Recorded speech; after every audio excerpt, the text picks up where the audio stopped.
Bem-vindo my painel número 3 com a RAI, no dinâmica lisan no Estado Union com a RAI. Welcome to this panel on land tenure in Timor-Leste and the dynamics between resurgent custom and the resilient state. Bem-vindos ao nosso painel sobre terra em Timor-Leste e a dinâmica entre o costume, o lisan, e o Estado. That's it for my languages. I'm going to just briefly explain the program for this morning. We have 7 papers in our session. There will be 3 papers in the first part of the session. The first paper will be by myself, and then followed by Laura and Maeve, Laura Yoda and Maeve Crean. We will then have a 20-minute, I understand we have 20 minutes for questions. I'm just looking at the program. We've got 20 minutes for questions, and then we have a 20-minute break before returning for the papers by João São, Carlos Andrés Oviedo, Mariano Ferreira, and Bernardo Almeida. Now, the papers in the second section, some will be in Portuguese and some will be in Tetun. We have posted the PowerPoint presentations onto the discussion board for this panel. So if at any point you're having difficulties seeing the slides, please download them from the forum discussion panel. Okay, thanks. So I think we should get started. Hi, Lucio.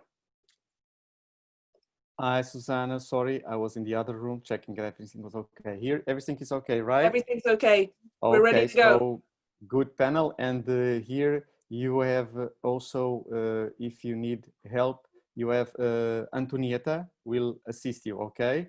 Okay, great. Okay. Hello, Thanks, everybody. Lucio. Good panel. Good okay, panel. See you later. See you.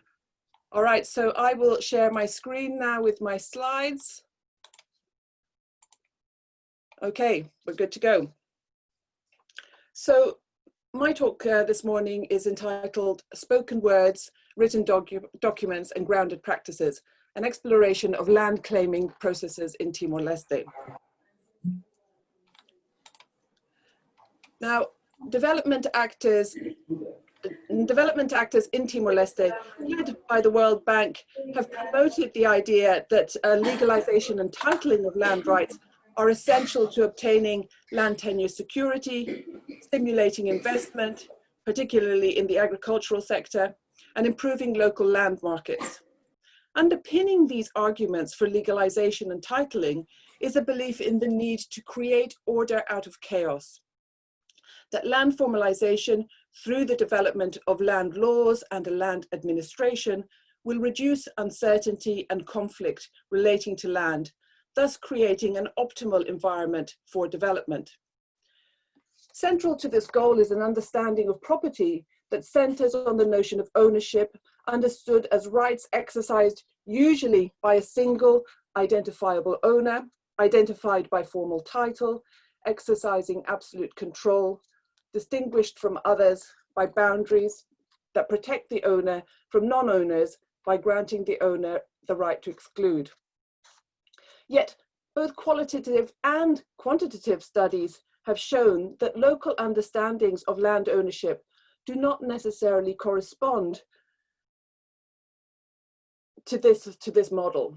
Rather, they reveal the dynamic and complex nature of concepts of land, concepts of ownership that are embedded in social and material relations and responsive to historical, agricultural, and demographic change. In this paper, what I'm really interested in exploring is the notion of property as performance and an understanding of land formalization as a form of assemblage. Now, let me explain. Blomley argues that property is not property unless it's actualized in particular relational arrangements. This resonates with an understanding of land formalization in terms of what Tanya Lee describes as a provisional assemblage of heterogeneous elements, including material substances, technologies, discourses, and practices. Claim-making practices such as oral histories, written documents, and grounded practices, are not only performances of property, but also statements about what land is or means to those involved. For example, registering a deed at a land titles office, reciting ancestral topogonies, planting trees or hedges, digging irrigation channels, all constitute performances of property. They speak to particular understandings about land and issues of access and use. They involve to a greater or lesser extent, tools, objects, processes, what Tanya Lee refers to as inscription devices, that not only record the presence of land as resources, but actively reshape or reassemble what land means and represents at any given time. Not all performances have performative effect, understood as successfully constituting the reality of property in particular ways. But they depend on time, place, and other convergences. Drawing on a case study from Maliana subdistrict, I explore the historically entangled nature of land and property regimes in Timor-Leste. And I argue that greater attention to meaning-making processes associated with land apportionment and allocation and its cultural products can shed light on the promises and pitfalls of implementing land policy and law in Timor-Leste. So Maliana subdistrict lies in the far west of East Timor, nestled in the fertile upland plain of Nunura, and it's enclosed by steep mountain ranges that form the western highlands of Bobonara district. This case study involves the community of Oat. It's a hamlet of Ritabo village, originally located at the southern side of Lower Laco, close to the better known settlement of Marobo. There are multiple histories of how lowland settlers from Oat gained access to land in and around Maliana town and the Nunura plain. Most of the histories I documented during my fieldwork date from the post-war period, the Indonesian period, and post-1999. Most informants from Oat based their claims to land on family histories that describe a shift in livelihood practices from hunting to grazing to shifting cultivation, and finally more sedentary farming of permanent crops. These stories are often tied up with spoken words, oral histories from Oat that emphasize the role of certain ancestral houses played in clearing, burning, and farming the land or digging irrigation channels. But they also emphasize the role of specific grounded practices and written documents in assembling, disassembling, or reassembling the meaning of and relations to land. Elders from Oat claim that in their father's day, there were no permanent settlements of Oat people in the lowlands. They remember their fathers taking part in seasonal hunting parties to the forests in the lowland plains. At the time, the eucalypt forests of the Nunura plain were considered dangerous, untamed areas. Hunting parties would present their horses and dogs to the ancestors before leaving Tabor, the original settlement, to ask for protection and for a successful hunt. Later, the elders claim some people began to graze animals in the lowlands, but it was not until after the Second World War that they began to clear the land for farming.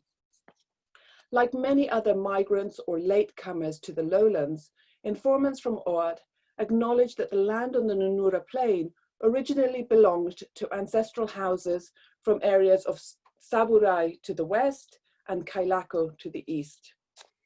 In particular, they claim that in-migrant groups paid tribute to the land-holding houses of Achu and Achu Plaza, now part of Suku Manapa.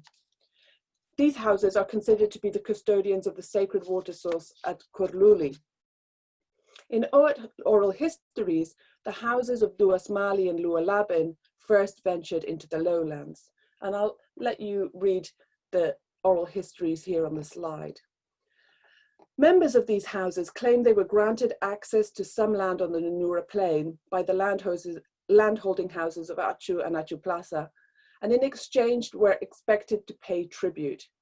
Described in Oat narratives as the offering of palm wine and part of the harvest, This tribute is commonly referred to throughout Timor-Leste as raitain, or waste of the land, katakate here in the Kemak ritual language. As a performative act, these ritual words serve to legitimize the claims of members of the houses of Duas Mali and Lualabin to access and use land on the Nunura plain. They reflect a customary understanding of land as part of a cycle of life and the reciprocal relations that exist between the living and the world of the ancestors. Access here is conceived of as an ability to benefit from land. Access to resources is gained and maintained through people and institutions that control the land, but it does not imply any possession. The memory of these acts and the meaning of spoken words have lost ground to new things, ideas, acts, and people. Many descendants of the houses of Duas Mali and Lualabin now claim highly individualized permanent rights to land on the plain. New inscription devices emerge, and in doing so, they realign the relations with things, ideas, acts, and people. A number of informants from OAT living in the lowlands now link their more individualized claims to land to colonial development programs implemented during the post-war period. They claim that they, their fathers or grandfathers, were recruited by local authorities, generally their chefes suko, to take part in work groups responsible for clearing the forest and preparing the land for farming.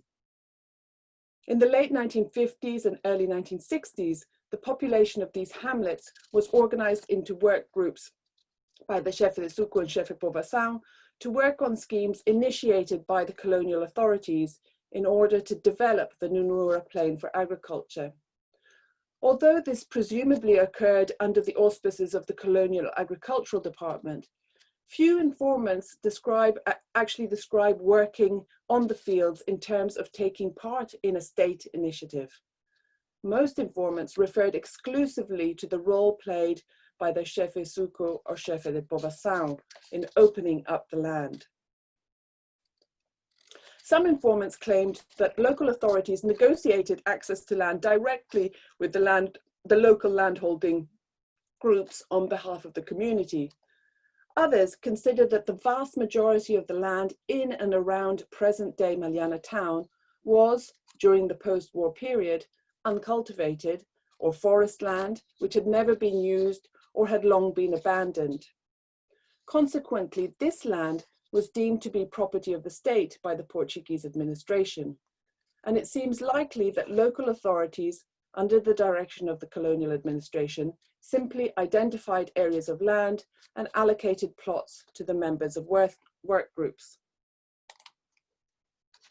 Informants from OAT claimed that work groups involved in first clearing this land came from the hamlets of OAT, Megainutu, and Daitete, all from the Suco of Ritabo. They had to work hard to clear the land, which they described as thick eucalypt forest, Aibuburlaram. This involved, those involved in clearing the land considered this forest to be Railulik, sacred land, because it was old growth forest that had not been farmed. The process of breaking in land is critical to claims to land based on precedents in Timor-Leste. In narratives of origin, it is often represented as involving a human or a blood sacrifice to the non-human entities that enliven the land, creating a bond of reciprocal dependency between first settlers and the land. Claims to land based on grounded practices aimed at opening up the land in Maliana were reinforced by informants by reference to blood sacrifice made by one of the workers from OAT. According to my interlocutors, it was prohibited to eat river shrimp in the waterways of the Nunura plain that ran through the land that they were clearing. However, one in their group disregarded the prohibition and died. His death was conceptualized as a blood sacrifice to the keepers of the forest, the non-human entities that enlivened the land and originally inhabited the area. Acts of opening up the land involving the work of uprooting or cutting down trees and often the controlled burning of debris as a performative act of, is a performative act of property. While in legal terms, it may not have the exclusionary force of a fence or a hedge, in many contexts, it constitutes a relatively strong grounded claim. A cleared piece of land planted with crops is a stronger one. A piece of land with crops and signs of investment, such as fertilizer, is stronger still. I would argue that in invoking the history of the worker's death, informants from OAT sought to make their claims to land even stronger still. With the shift from shifting cultivation to more permanent forms of agriculture, the value and meaning of land changed once again. Maintaining these claims, performing property through grounded practices, requires effort and work. They also require the support of, or at very least, not the opposition from, political and legal authorities and institutions. Community leaders from OAT claimed that in 1975, land being farmed by work group members from OAT were occupied by workers from Megainutu under the orders of the then Yurai. And some of you might recognize Andrew McWilliam here in the photo. One of my first visits to Ritabo in 2007, the chef of the suku, originally from OAT at the time, presented me with a thick portfolio containing various documents, letters, maps, and petitions regarding a land dispute involving OAT, Megainutu, and Daitete. On closer inspection, it became clear that the land dispute was inextricably linked to a more complex history of animosity between the houses of OAT and the house of origin of the Lurai of Ritabo. By the 1970s, this rivalry manifested itself in an ongoing dispute over who had authority to rule over the suku, the hereditary Lurai from Megainutu or the chef of the suku appointed by the Portuguese authorities from OAT. The advent of political parties gave the main parties of this dispute an opportunity to consolidate constituencies. The majority of people from OAT and part of Daitete followed the political choice of their chef of suku and joined Fretilin, while many of the people from Megainutu chose to support UDT, the political party of the former Lurai of Ritabo. Following the invasion, the Lurai of Ritabo allied himself with the Indonesian authorities. Informants from OAT claimed that the Lurai took this opportunity to effectively banish this terra, the hamlet of OAT, by placing it under the jurisdiction of an upland suku, Malilait, in Bobonaro sub-district. The rice fields of Aikier, which had been opened up by those work groups from OAT, Daitete, and Megainutu, became the materialization of the political struggle between the Lurai of Ritabo and the former Chefe Suku.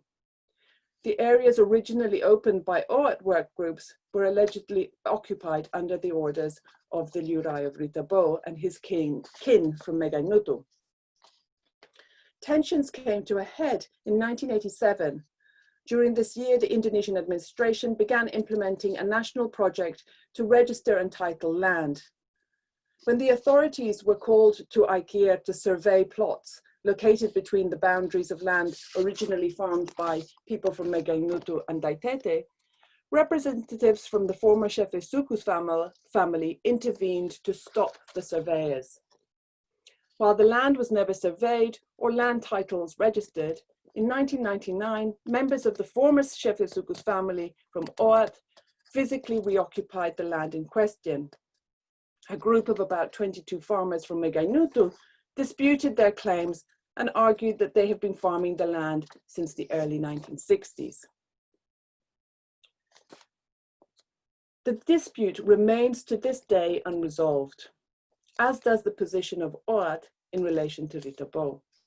This is after numerous efforts at mediation. The case represents what Blomley describes as an infelicitous attempt at performing property. Neither the group from OAT or from Megainutu have been able to make their performative practices constitute the reality of property. which is perhaps not surprising given the large numbers of people involved, the heterogeneous sources of property legitimacy and political authority.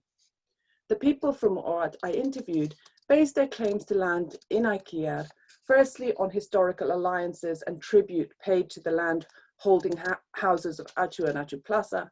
Secondly, they reinforced these claims with histories of participation in work groups engaged in opening land. And finally, in the context of post-conflict nation building, on a thick portfolio of documents that set to establish not only the rights of access and benefit from the land in IKEA, but also the legitimacy of the former Shefi Suku's family to have family's claims to authority over the Suku. Land here is much more than a productive asset.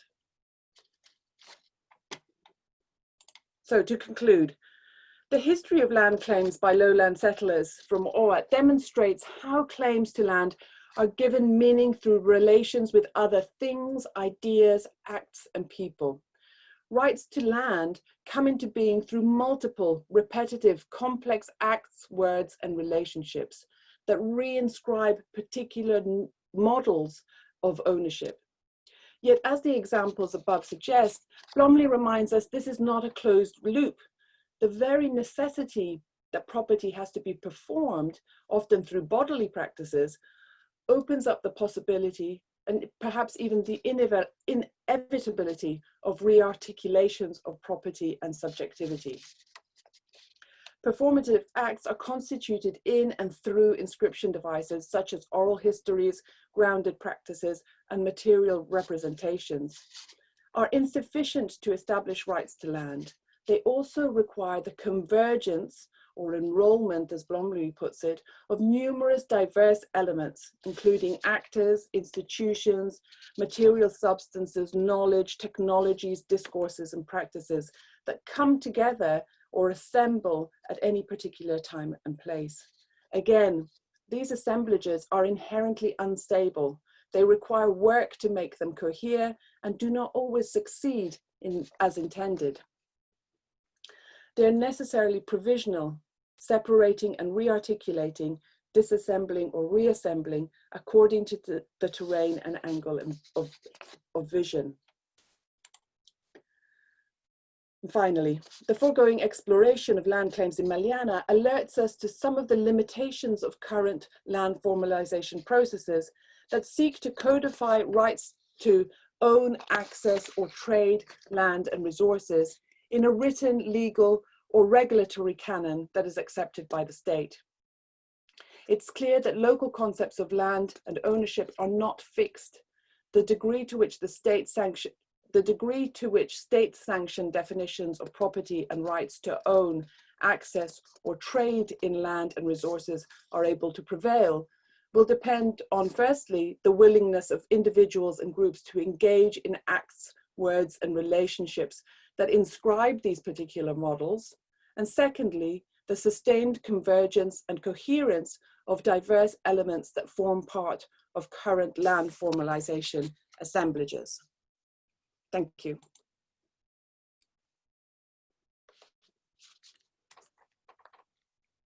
I think I was bang on 20 minutes. So Laura, are you okay to share your screen? Okay. I hope so. We'll I'll try mute it here. myself I may now. have to reopen it in full screen.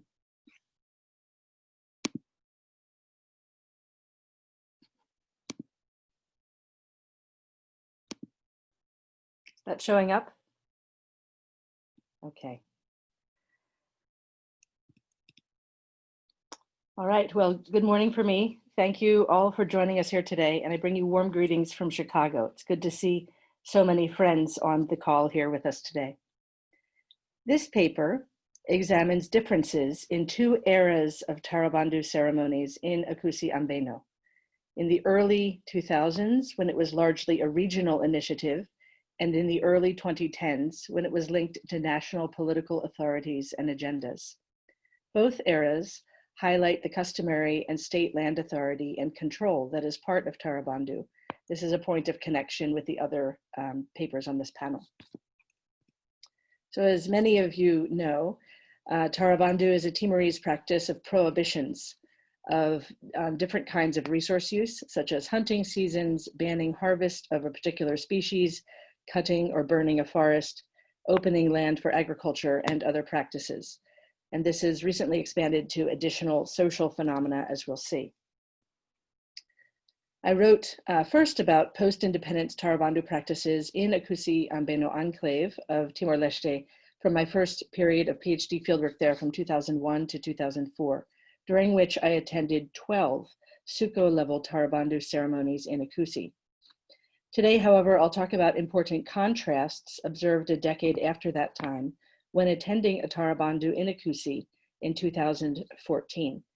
So I'll tell this as follows. 25 June 2014. After over a decade of heated discussion and delays, today they're holding a Tarabandhu ceremony in the mountain settlement of Kutet, Akusi. 10 years ago, on several occasions, in 2003 and 4, the Kutete elders had all-night debates about whether they would have a Tarabandhu here as part of the district agriculture department's program to hold these events throughout Akusi. Several times plans were made, people were assembled, but canceled at the last minute because Kutete insisted that they first be recognized formally by the government as a village, Suko, independent of the large Suko Costa. After all, Kutet met the straightforward customary criteria for being recognized as a village in their own right, Hade Tobe, Hade Naijuf, the principal customary authorities. But they're a small village, and so for government purposes, they'd been administratively joined with the large Suko Costa that included the district capital. The question under prolonged debate in Kutet was this: would holding a Tarabandhu as a Suko Persiapan, or in Indonesian, village in preparation, strengthen their independent status and make recognition more likely? Or did refusing to participate provide additional leverage for Kutet to make their case for legitimation to the district government, while administrative units in the new nation were still under active discussion? In 2014, this is a new era for Tarabandhu in Timor-Leste and Akusi. The Kutete event bore little resemblance to the dozen Tarabandhu gatherings I attended a decade ago that concerned only forest-related offenses. Some things were the same. The ceremony's physical symbol of some of the forest and agricultural products to be protected, leaning around and hanging from a tree trunk with branches holding the flat stone where the ancestors rest. Ritual speech and customary authorities reading the killed animal's liver. Sharing with the ancestors some rice and lightly cooked meat in a woven basket at the base of the trunk. Those had been simpler events, sitting on mats under large trees with the customary authorities seated in the prominent place alongside a few district government, agriculture, and property staff. In the past, everyone present had several lively hours of vigorous discussion, entirely in the local Meto language, around the regulations, sanctions, and the primacy of authority of state and customary officials to determine offenses and to assess fines. Villagers had pressed for details on the willingness of the state to support the decisions made by the customary authorities, and they walked through various scenarios of customary authorities' decisions which would or would not be backed by the police or the courts if necessary for perpetrators who refused to comply. Each ceremony had ended with a solemn public signing of the letter of agreement, with each individual signer called up by name and position. Most Tobe, or ritual guardians, would do a thumbprint as they're illiterate. Today, in mid-2014, we're in a large corrugated roofed area filled with plastic chairs and a booming sound system, and surrounded by security and a police entourage that accompanied the guests from Dili.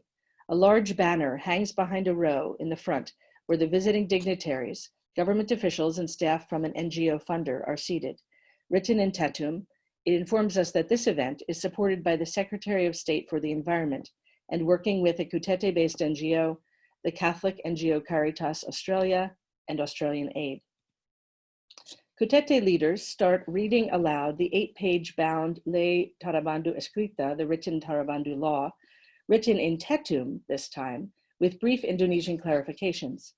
Partway through, a Caritas staff member suddenly stands, to add oral translation into the local Meto language with additional Indonesian explanations so that the Kutet residents can understand.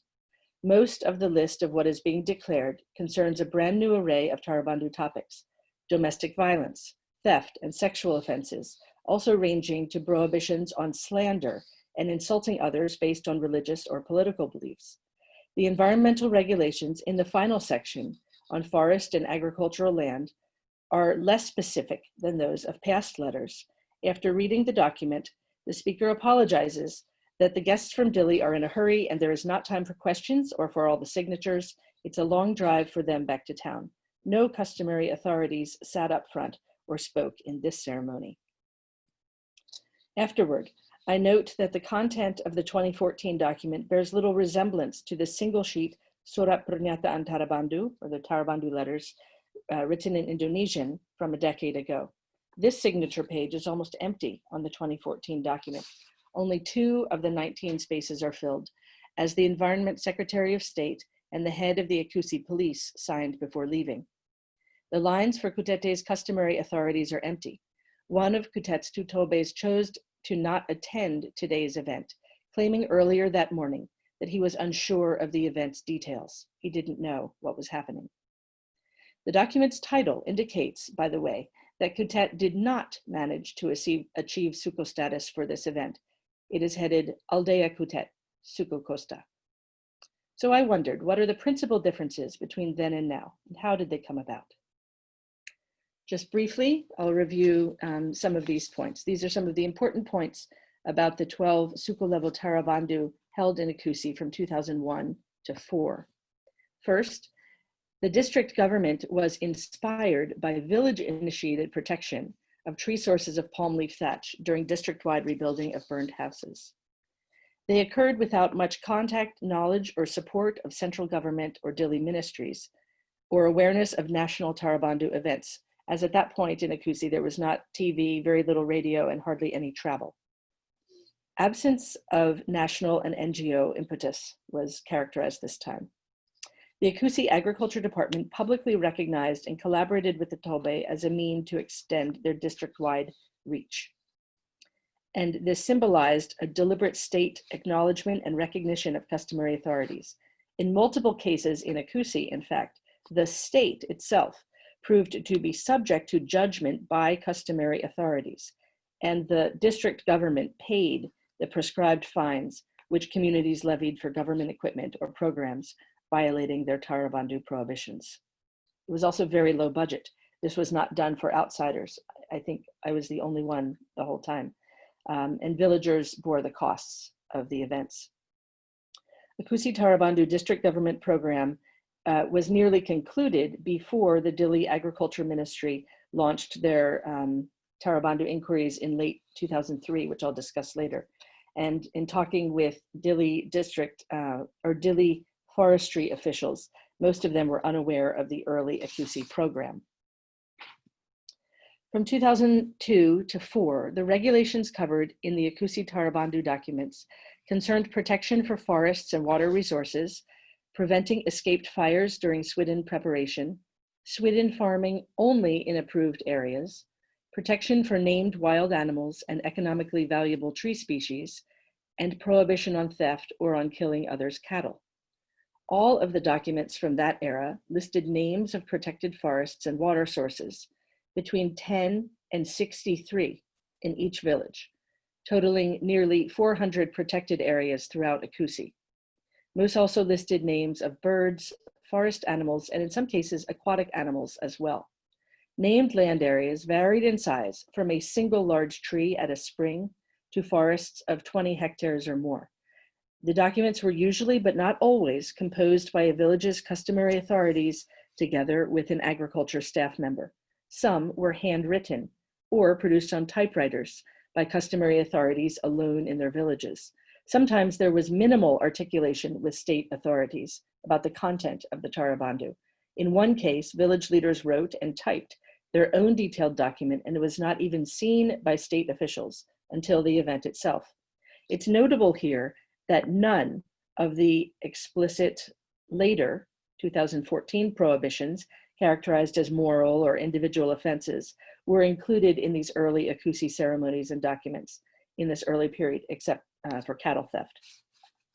Villages had a variety of reasons for participating, some of which had to do with natural resource conservation. And some villages, I believe 3 or 4, like Kutet, used this process to try to seek to achieve state recognition of their village in preparation as full sukos. In others, people were eager to restore a measure of recognition for customary authorities, deemed important to recovering social order that was lost during the Indonesian occupation. State involvement in Tarabandu was contested from the beginning. Many district and national level staff from land and property viewed state support and tacit recognition of such traditional elements as potentially problematic for the government's work of sorting out land claims. And this concern was borne out in early Tarabandu program in Akusi, as several ceremonies caused serious inter-suko rivalries to flare up when a village's named and claimed in their documents to protect forest or water that were also claimed by an adjacent village. The civil unrest and political crisis of 2006 to 9 both paused and transformed national attention to Tarabandu. The state and much of Timorese civil society spent those years grappling with the realities of the deep internal conflicts at multiple levels. There was less publicity on reported Tarabandu ceremonies happening during those years than during the periods before or after. However, the practice of Tarabandu was put to new purposes as the nation came to grips with recovering from these years. After this period, media accounts of Tarabandu, I think, make a clear shift away from being promoted as primarily, in the earlier case, as a conservation-minded tool for regulating land and forest access, as had been initially in Akusi. Recovery from what the Timorese refer to as the crisis brought a substantial burst in practice of Tarabandu for a host of new and diverse purposes, aiming to supply the supernatural power of these practices to social harmony. The new socio-political appreciation of these practices was now, quote, not only for their environment or peace dividend, but also as a way to enhance traditional culture and mutual respect within society.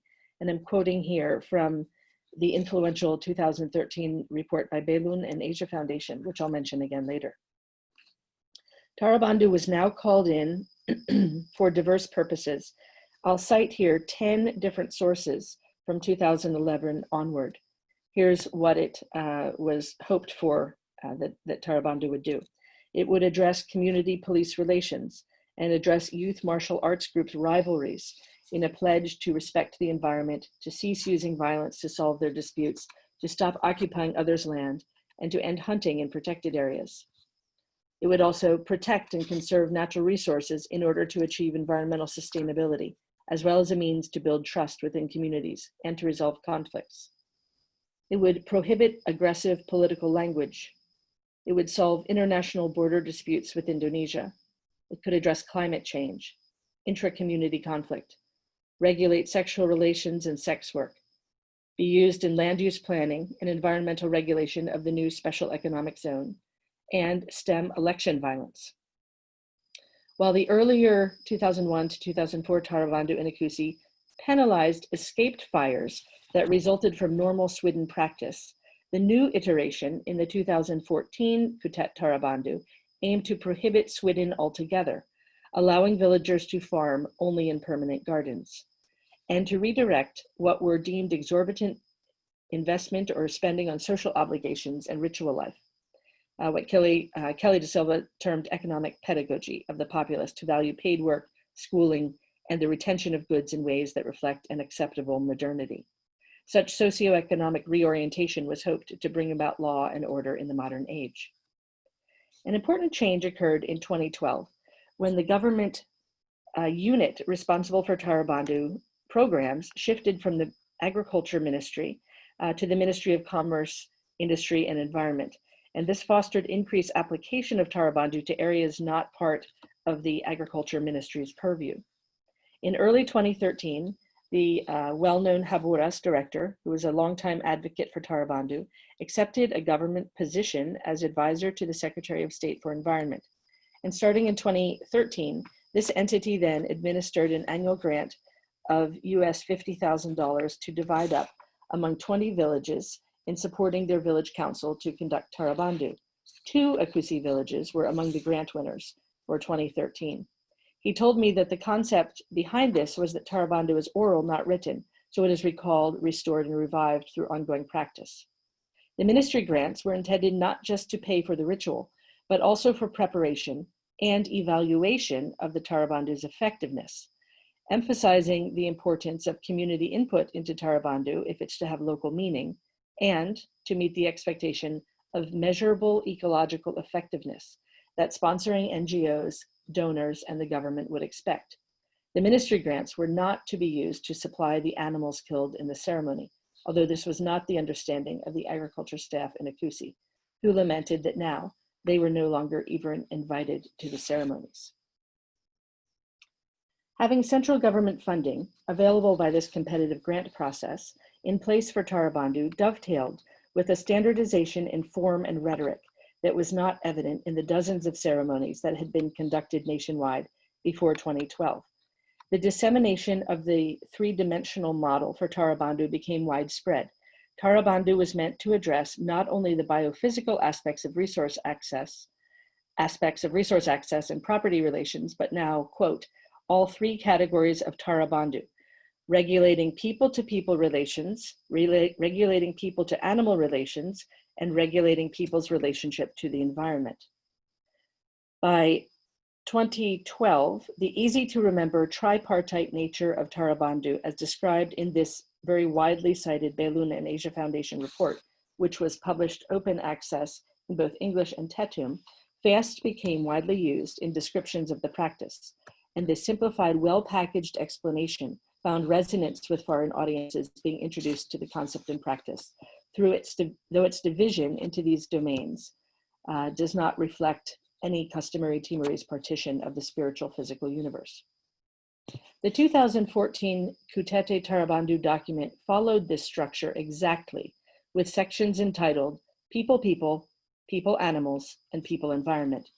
A clarifying section on sanctions follows each listing of prohibitions, noting the legal status of the prohibitions as criminal or civil offenses, and accordingly, which entity has the authority to process each incident.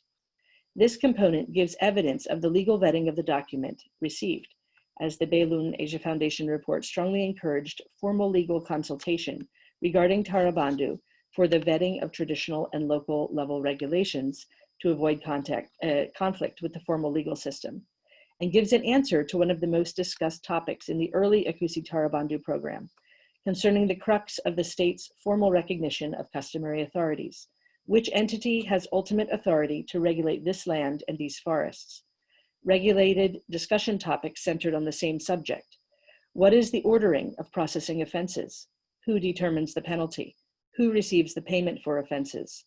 And in a context of multiple legal institutions, what happens in the event that people do not respect the judgment of their first option? Many Timorese have specific and politically sophisticated purposes for their enthusiastic participation in Tarabandu. However, this does not negate the spiritual importance and credence that many experience with ritual activities. Generous national and international sponsorship of Tarabandu is important to the performance of the phenomenon, but it may not be all there is to people's decisions to take part in the practice or enactment of these rituals. An important, but perhaps rarely considered aspect of the spiritual element in Tarabandu is the distancing of both foreigners and of the state. In a new nation where international consultants have advised or drafted many of the laws, Tarabandu's religious ritual nature remains impenetrable to outsiders and unbelievers. Even reifying Tarabandu as law, which can be critiqued as morphing it to fit the mold and modalities of modern state governance, does not entirely remove this aspect. The element of supernatural mystery maintains foreigners at a distance from the heart of this ritual, however staged it may seem. How many international donors or even young urban NGO staff are adept at reading the organs of the animals so integral to the ceremony? Local and special knowledge keeps outsiders where they belong. Divination, augury, and spirituality serve to keep managerial rigidity and foreign manipulation at bay. Taking seriously the matter of Tarabandu's spiritual importance, it's possible to see this growth in Tarabandu's practice as an assertion of distinctly Timorese expression, precisely at the nexus of finance, government policy, and land control that have been so heavily influenced by non-Timorese voices. So in conclusion, observing Akusi's Tarabandu ceremonies impressed upon me the political savvy of remote rural communities. They were all well aware that their world of customary hierarchies and land use practices were opaque to the district officials and an international academic from town who had never farmed for a living. They used the Tarabandu ceremonies as opportunities to make their broader concerns known, including political recognition, and to work out fundamental issues of relative authority between customary and state authorities. The intrinsic localization of Tarabandu practice ensured some attention to remote rural communities. They would receive visits from decision makers on their ceremonial micro-forays into the rural hinterlands. Rural Timorese hope that the names and priorities of their small communities will become known to people in power.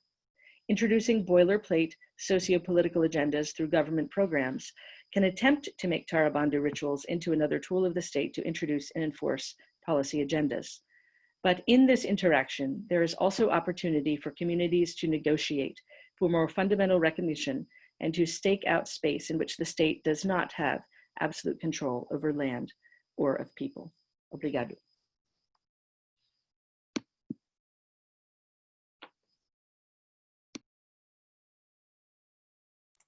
Thank you, Laura. Fantastic presentation. I'll pass the mic to Maeve. Thanks, Susanna. Okay. Bom dia, boa tarde, boa noite para colegas irahoti. Thanks to Susanna and Laura for their papers. I've really enjoyed them, and to everyone else for participating. I'm looking forward to the questions and answers sessions. I'd like to start by paying my respects to the traditional owners of the land on which I speak to you from today, and to their elders past, present and emerging.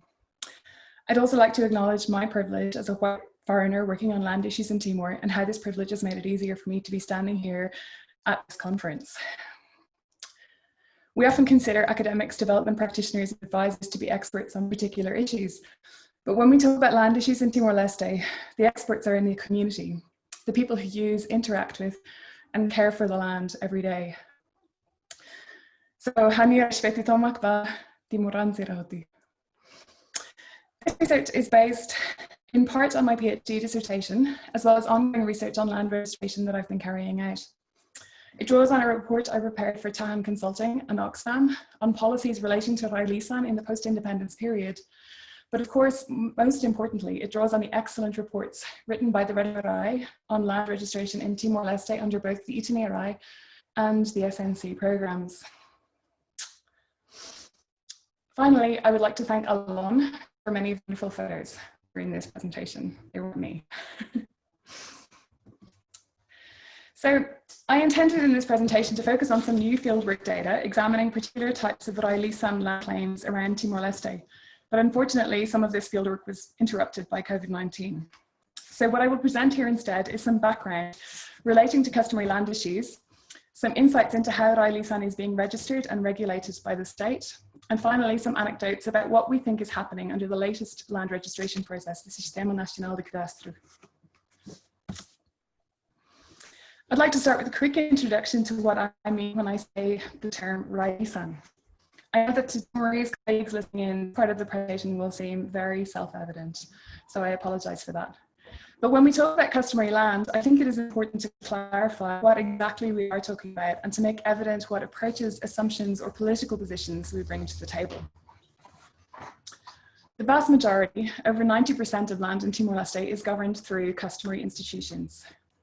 Customary land cannot be separated from the customs, rituals, and spirituality that make up the local worldview.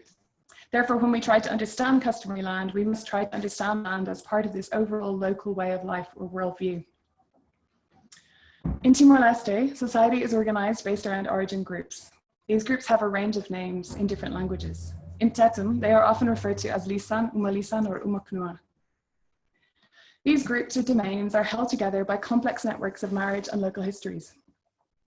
While some people may think of customary land in simplistic terms, such as communal land, actually, land is managed by each group differently through complex customs and institutions. While the tendency of advocates is sometimes to look for common principles and simple ideas that are easy to convey, it is important to understand that there are a large number of different lisan groups across Timor-Leste and that each has its own particular norms and customs. These different communities have also had different interactions with colonialism and with the post-independence state. All that being said, Susanna, Daniel Fitzpatrick and Andrew McWilliam have pointed to a number of common points that we can make about customary land in Timor-Leste.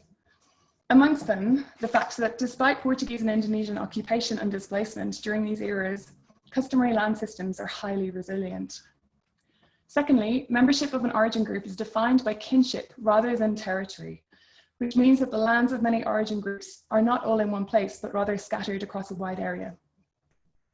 Importantly, origin groups or lisan land does not coincide with aldea or suku boundaries, although it can in some instances.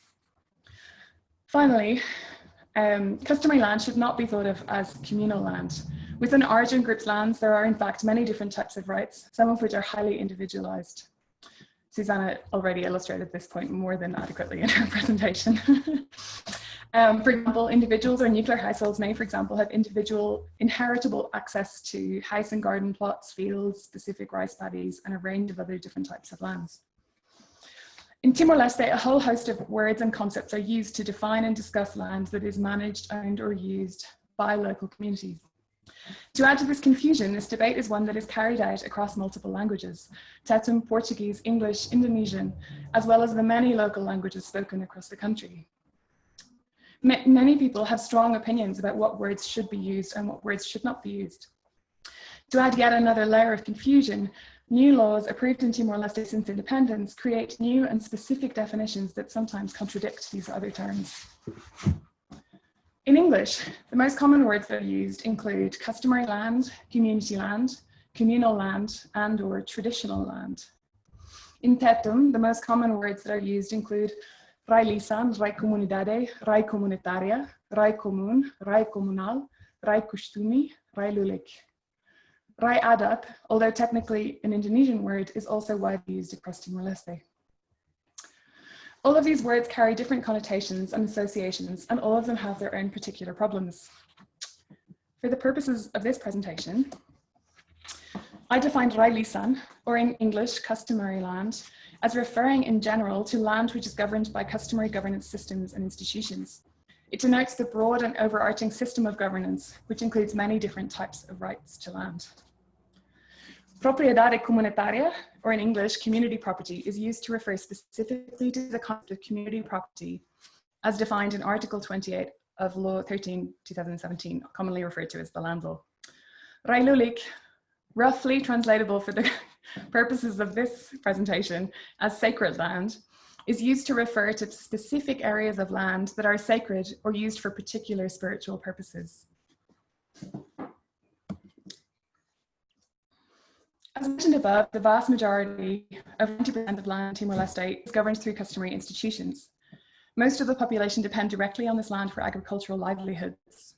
This land is fundamentally important to local identity, local livelihood, culture, and social cohesion. Interwoven with family connections, cultural ceremonies, and the stories of the ancestors, this land forms the basis of the social fabric of Timor-Leste. I'd like to turn now to the second part of my presentation, which talks about policies relating to customary land since independence. Some of the key moments and phases in land policy since independence can be seen in this short timeline, abridged timeline. I'm not going to spend a huge amount of time on the detail of each of these phases, but just skip through them before honing in more detail on the 2017 land law and land registration processes under the SNC program. At first glance, relatively little legislative progress appears to have been made on customary land issues during the early years of the Timorese state. Of course, the Constitution, approved in 2002, includes a general protection for lisan and customary norms in Article 2.4, but no specific protections for customary land. A number of laws relating to land were passed, but these focused mainly on the regulation of state land and the leasing of land. Nonetheless, in the background, research and policy work relating to customary land was being undertaken. USAID provided significant support to the Directorate of Land and Property, then Direção Nacional de Propriedade, DNTP, who, together with the National University of Timor-Leste, carried out a number of pieces of research and analysis that would directly and indirectly impact on customary land issues in the future. A number of these reports noted that caution should be taken in extending the registration of freehold rights to customary areas. The most significant of the USAID programs was the 5-year Itinerai project, launched in 2008, whose core mandate was to approve a land title law, establish a national cadastre for Timor-Leste, establish a national land commission, and to support the resolution of land disputes.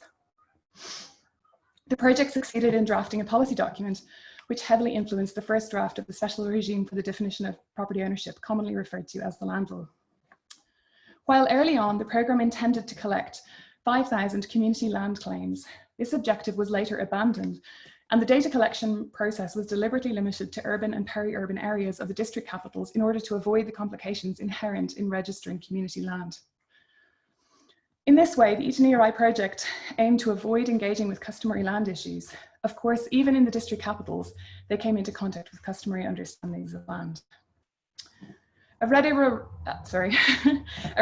report evaluating the project, published in 2013, noted that the Itinerai project has sidestepped the question of customary land.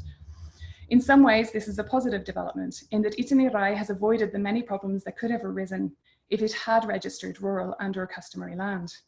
However, the report goes on to note that investing heavily in a land administration structure that does not sufficiently acknowledge and protect customary approaches to land contributes to eroding of the local Timorese institutions, oral law, intellectual traditions, and expertise in land decisions by placing them as lesser than formal registration. A main concern discussed in the Rede-Barai report was that government land officials within DNTPSC were not aware or conscious of the strong arguments against registering customary land, and that once the Itinerai program ended, they might extend registration into these areas. It appears that this is exactly what has happened under the Sistema Nacional de Cadastro, which I'll discuss in more detail later. Before jumping into the land registration process, I'd like to talk a little bit about what the 2017 land law says about customary land. The 2017 law establishes two constructs relating to customary land. The idea of propriedade comunitaria, or community property, and the idea of zona proteção comunitária, or community protection zone. Community property is a full ownership right. It may be registered, but is inalienable, non-transferable, and cannot be foreclosed. This means that once land is registered as community property, it cannot be sold, given to other people, or mortgaged, but must remain community property. A community protection zone, or a CPZ, is not a land ownership right. CPZs are defined as areas protected by the state for the purposes of safeguarding the common interests of a local community through special protections conferred on habitation areas, farming land, forests, places of cultural importance, places of worship, or places linked to local traditions, pastures, water sources, or areas where there are natural resources whose use is shared and necessary for the community's subsistence. It is very important to emphasize that the community protection zone is not a land right, but rather a zone of notice. The designation of a CPZ in a particular area does not affect the ownership rights of individuals or groups living inside the zone, other than placing additional requirements for consultation, protection of the environment, and local traditions. In this sense, and this sense only, it is similar to an environmental protection zone. Chapter 4 of the land law says that both CPZs and community property will be regulated by separate legislation. While Chapter 4 of the law is a step in the right direction, it is a very simplistic chapter that does little other than define and establish these new concepts. Going forward, there will be many questions that must be resolved in order to be able to implement or rely on these protections to customary land. The most important question is how these two concepts, CPZs and community property, will apply to real life situations and communities, and whether they will be able to help resolve the issues concerning local communities, or rather bring new challenges and complexities. One of the biggest concerns for civil society groups is the tension between definitions of state land and definitions of community property. Article 8 of the land law states that all empty land without an owner is state land. So if empty land were to be defined broadly, for example, as any land that didn't have visible structures or wasn't being used for agriculture, then huge areas of customary land would be categorized as state land. If, on the other hand, the definition of community property is understood more broadly, as land that a particular community has a customary attachment or claim to, then many of these areas could be defined as community property. In this situation, much will depend on highly nuanced interpretations and on highly participatory and consultative processes in the field. I'd like to drive this point home using a very idealized example of a hypothetical community called Aldea Comanic. Very idealized.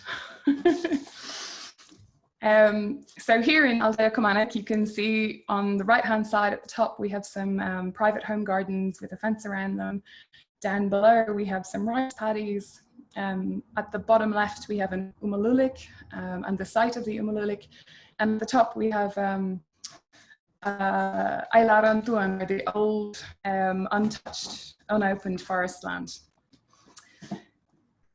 Under a CPZ, you could draw a boundary around this community, and all that would mean would be that this area would get the benefit of additional consultation about their projects and things that happened in their land. Within that CPZ, different parcels of land would be attributed different rights. So for example, the home gardens and houses highlighted in blue might be given individual freehold titles. The umululik and the Old Forest might be able to make a case that they were community property and be attributed a community property title. The question remains about the rest of the land. So you can see highlighted above an area of empty land in pink.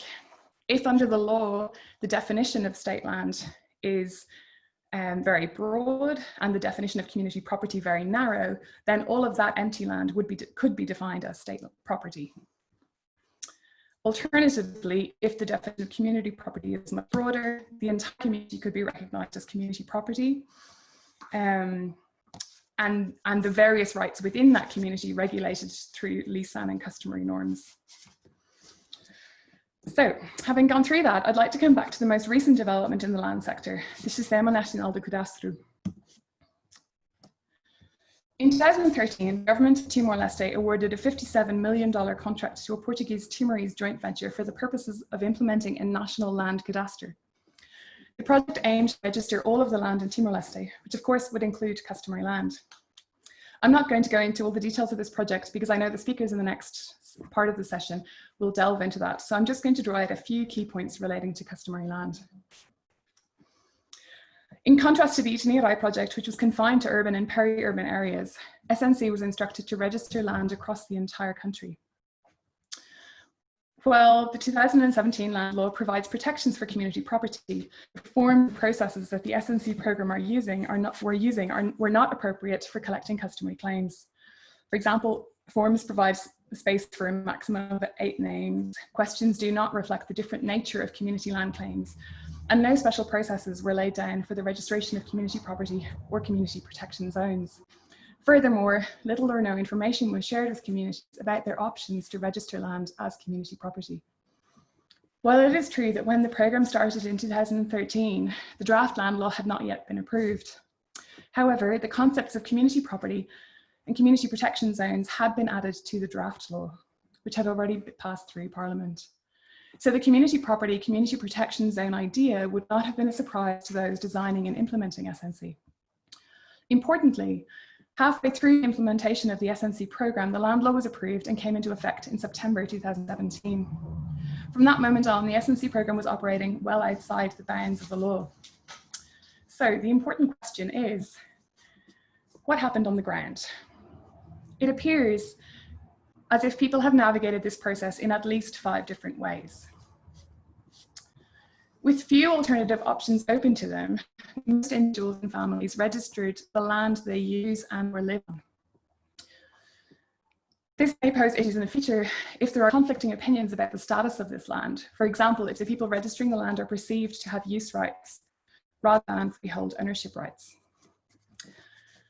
Another option is where one person representing the lisan group registers the land in their own name, but representing the group. The Reddy-Barai 2019 report discusses an example of this in Swai, where the woman who was responsible for caring for the Umalisan registered the land in her own name with the agreement of the rest of the clan. The issue is that this distinction is not understood in law. She will be issued a private inheritable freehold right in her own name. And while she and this generation of clan members may have a clear understanding of what this means, the next generation might not. If a dispute were to arise, legally, her descendants would be entitled to this land, not the broader Lisan group. Trying to find a middle ground, it seems, anecdotally at least, as if some people are choosing to list a group of people as representing the Lisan group. The SNC form allows for 8 people to list their names. However, this runs into similar problems as option 2. Technically, according to the law, the specific people mentioned are seen as the legal owners of the land and not the broader group. And so it is their descendants who would inherit the land. In some cases, it seems that people have opted to put Rai Komunal or Umalisan as the name to which the land is registered. The Reddy-Barai research carried out in 2009 found only 6 cases of this out of the 10,652 cases that they monitored. 4 in Las Palmas and 2 in Lequisa. So, apologies for the hazy photograph. You can see this is a list of land declarants from Suku Bauro in Lautan municipality. And this claim, the second kind of parcel of land, has written Rai Komunal. The problem here, of course, is that these terms, Rai Komunal or Umalisan, have no legal weight. And so it is unclear what types of rights these parcels will receive. It also points out that those registering the land and the community making the claim could not have had a strong understanding of the land law. The final scenario is that the land was not registered because people did not trust these new complex rules which did not seem to fit their daily reality. Examining land registration maps from across many municipalities, you can see areas of unregistered land. So this photograph shows a collection area from Ainaro, and you can see these red, very faint red lines mark out the land parcels. This land in the middle area is unregistered land at the time of the data was collected. And you can even see over to the far left, there appears to be houses and fields which are not registered, which begs the question, why not? One of the striking points about all of this is that the SNC program appears to have done little or no monitoring of these issues. Regular reports provided to government do not discuss these impacts on customary land. An overview of data with disaggregated types of claims made in each area are not published. The data that is presented here today is based on a manual counting process whereby members of the Reddy-Barai physically went out to the municipalities, took photographs of public maps and lists of claimants, and then counted by hand the types of claims made. To date, evaluation reports examine customer land issues with the access and have been shared with the public. So in conclusion, it's obvious that the SNC land registration process poses some major risks for Rai Lisan. The legal definitions and concepts in the land law are not clear enough, but the registration process came up with no way to mitigate these risks. Communities were not made aware of their rights to register land as community property, and there were no mechanisms or forms through which they could even have attempted to do this. In concluding, I echo the recommendation made by Reddy-Barai that a full evaluation of the impact of the SNC program is needed without further delay and prior to any further steps being taken related to the issuing of titles. I encourage everyone here to read Reddy-Barai's excellent report, which is available in Portuguese, English and Tetin on their website, and I'll share that link in the group chat. Thank you, that's it.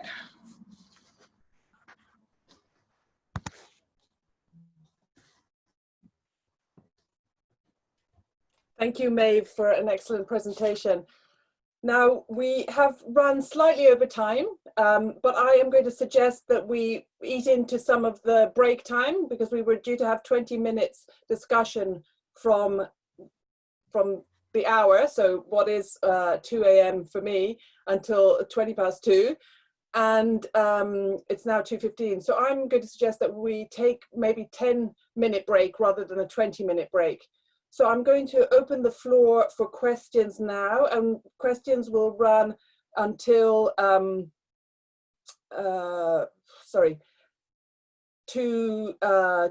or 2:30, and then we'll have a short break, and then we'll come back together for the second part of this session, which is due to start at, it's very small font, but I'm getting there, it's due to start at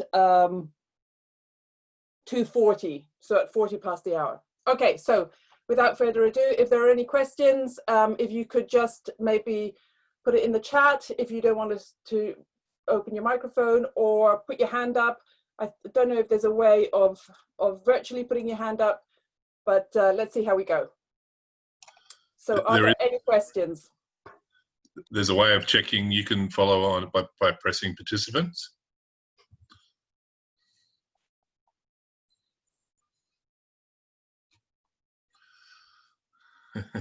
But now we can't hear you. Sorry, thanks, Mike. I can see you participants with your hand up. That's fantastic. So if, do you have a question, Mike? Yes, I did. I have a question for Maeve. Maeve, konnichiwa tortu. Great paper. That'll make a terrific thesis. I was interested after your paper in whether the legislation, I guess I should know this, having read your thesis, but has dispute resolution mechanisms in it, and if it doesn't, how is this process of registration likely to affect traditional customary dispute resolutions around land issues? That's a really good question, Mike. I'll answer it to the best of my abilities, but I also encourage you to ask it of the speakers in the next part of the panel, who I'm sure will also have really interesting insights on that. So the law establishes a Land and Property Commission, which would be responsible for resolving, so once the land is registered and all of those claims come in, there will obviously be a large number of claims which are undisputed. So the Land and Property Commission can process those, and they can be attributed titles at a certain point. There is still implementing legislation needed around that. For the cases that are disputed, the Land and Property Commission will have a role to play in facilitating, in making a first instance decision on those disputes, potentially facilitating mediation. But the law, the 2017 law, is not particularly clear on how that mediation will be resourced. After the decision making of the Land and Property Commission, of course, any claimant that feels that wrong decision has been made can appeal to the courts, which of course raises this issue that people are quite worried about in Timor, because obviously the court system has a huge number of cases in it, and are you struggling to deal with the number of cases. So that's kind of a rough sketch, but definitely it was a critique from civil society at the time when the law was first drafted, that there should be more kind of more purposeful kind of resourcing of mediation and of local mediation processes written into the law, and that wasn't done. Thank you. Nice. Okay, do we have any other questions? Again, if you don't know how to put your hand up in the virtually, just wave at me.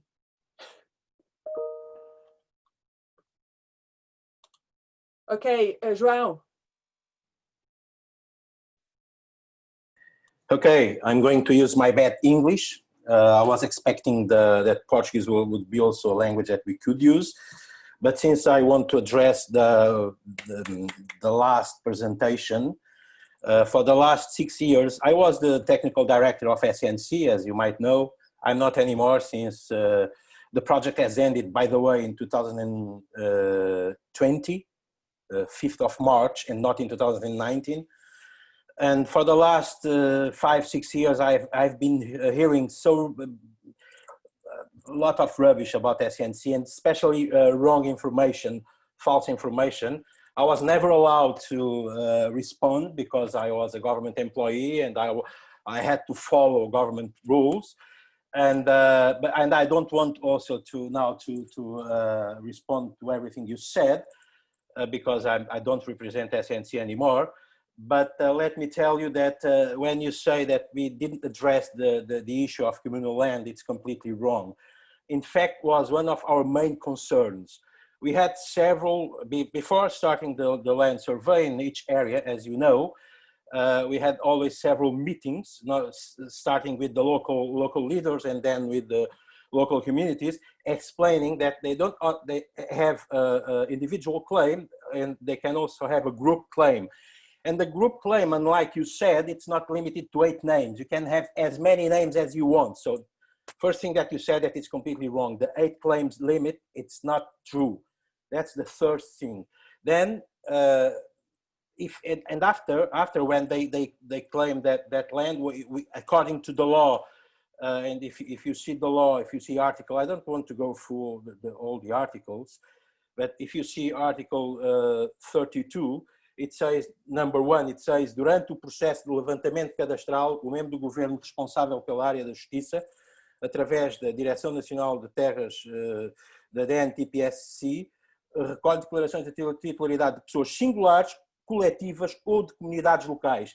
This was exactly what we did under individual claims, collective claims, or group claims for the communal land. This is what the law told us to do, and this is what we did. When we say that we have operated side of the law, that is also not true. Please indicate just one provision of the law that we didn't respect, and I'll be happy to respond. Of course, that what happened a lot was when we would collect the group claim or communal land or high cultura.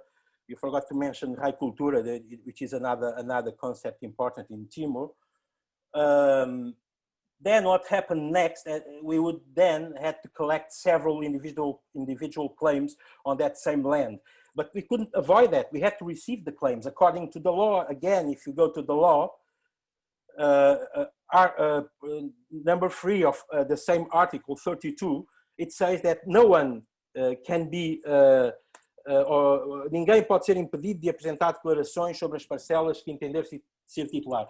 So we have to receive claims from everyone, even if when we are receiving the claims, if they don't have documents that they prove that they are Timorese, we have to receive. And then, so I was very, let me just finish by saying really frustrated when I read that Red by Rai report, and I wanted to be present. I even received Red by Rai twice. I was not allowed to respond to all the claims because I was really expecting all these years to have some good feedback, constructive feedback. But when I read the report, they draw all these conclusions according to interviews to 40 people. I'm not sure, because in one place they say in page 15 of that report, they mention that they have interviewed 40 people. In page 31, they say 45 people. I'm not quite sure. But anyway, it doesn't matter. At the time when we had 152,000 claims, about 150,000 claimants, this represents 0.027%. It's a sample of 0.027% if you consider the claimants. If you consider the claims, it's a sample that represents 0.016%. How can you draw conclusions? Excuse me, João, sorry, I don't mean to be rude, but I will stop here. But that's your question. Before Maeve responds, I want to just take 2 more questions because people have been contacting me through the chat.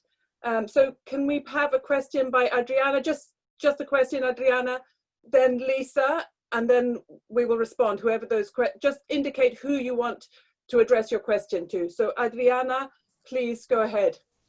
Thank you. Thank you, Laura, for your great presentation. I really enjoyed it.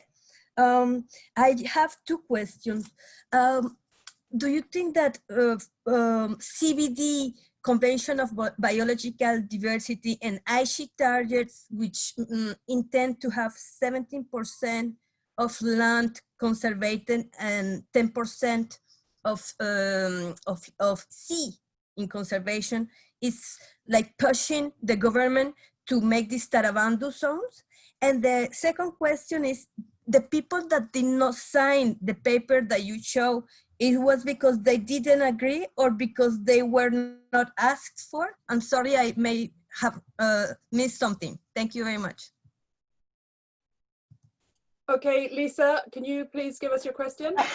Okay, thanks. My question, I just want to say thank you very much for all 3 exemplary papers, and they were so richly detailed. I really appreciated it. My question is really to Laura, but can you hear me? Oh, yeah? Just speak a bit louder, please, Lisa. Okay, so my question is really to Laura. Particularly at the end of your paper, Laura, you were quite hopeful about the Tarabandu, even though you were, a little bit, I guess there was a critique running through your paper. You talked about the way that Tarabandu was helping local people stake out a place in the national conversation. And so, and the way in which they do that is very opaque and not accessible to outsiders.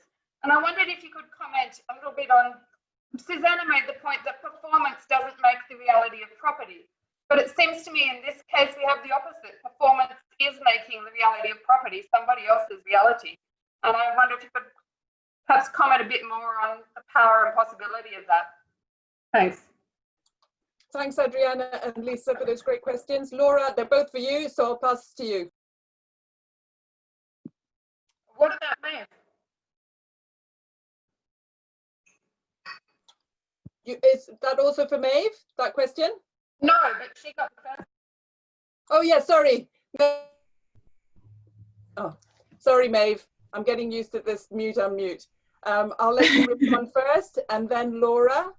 Bear in mind that we've just got maybe about 5 minutes if we want a break. If we don't want a break, we can keep on going.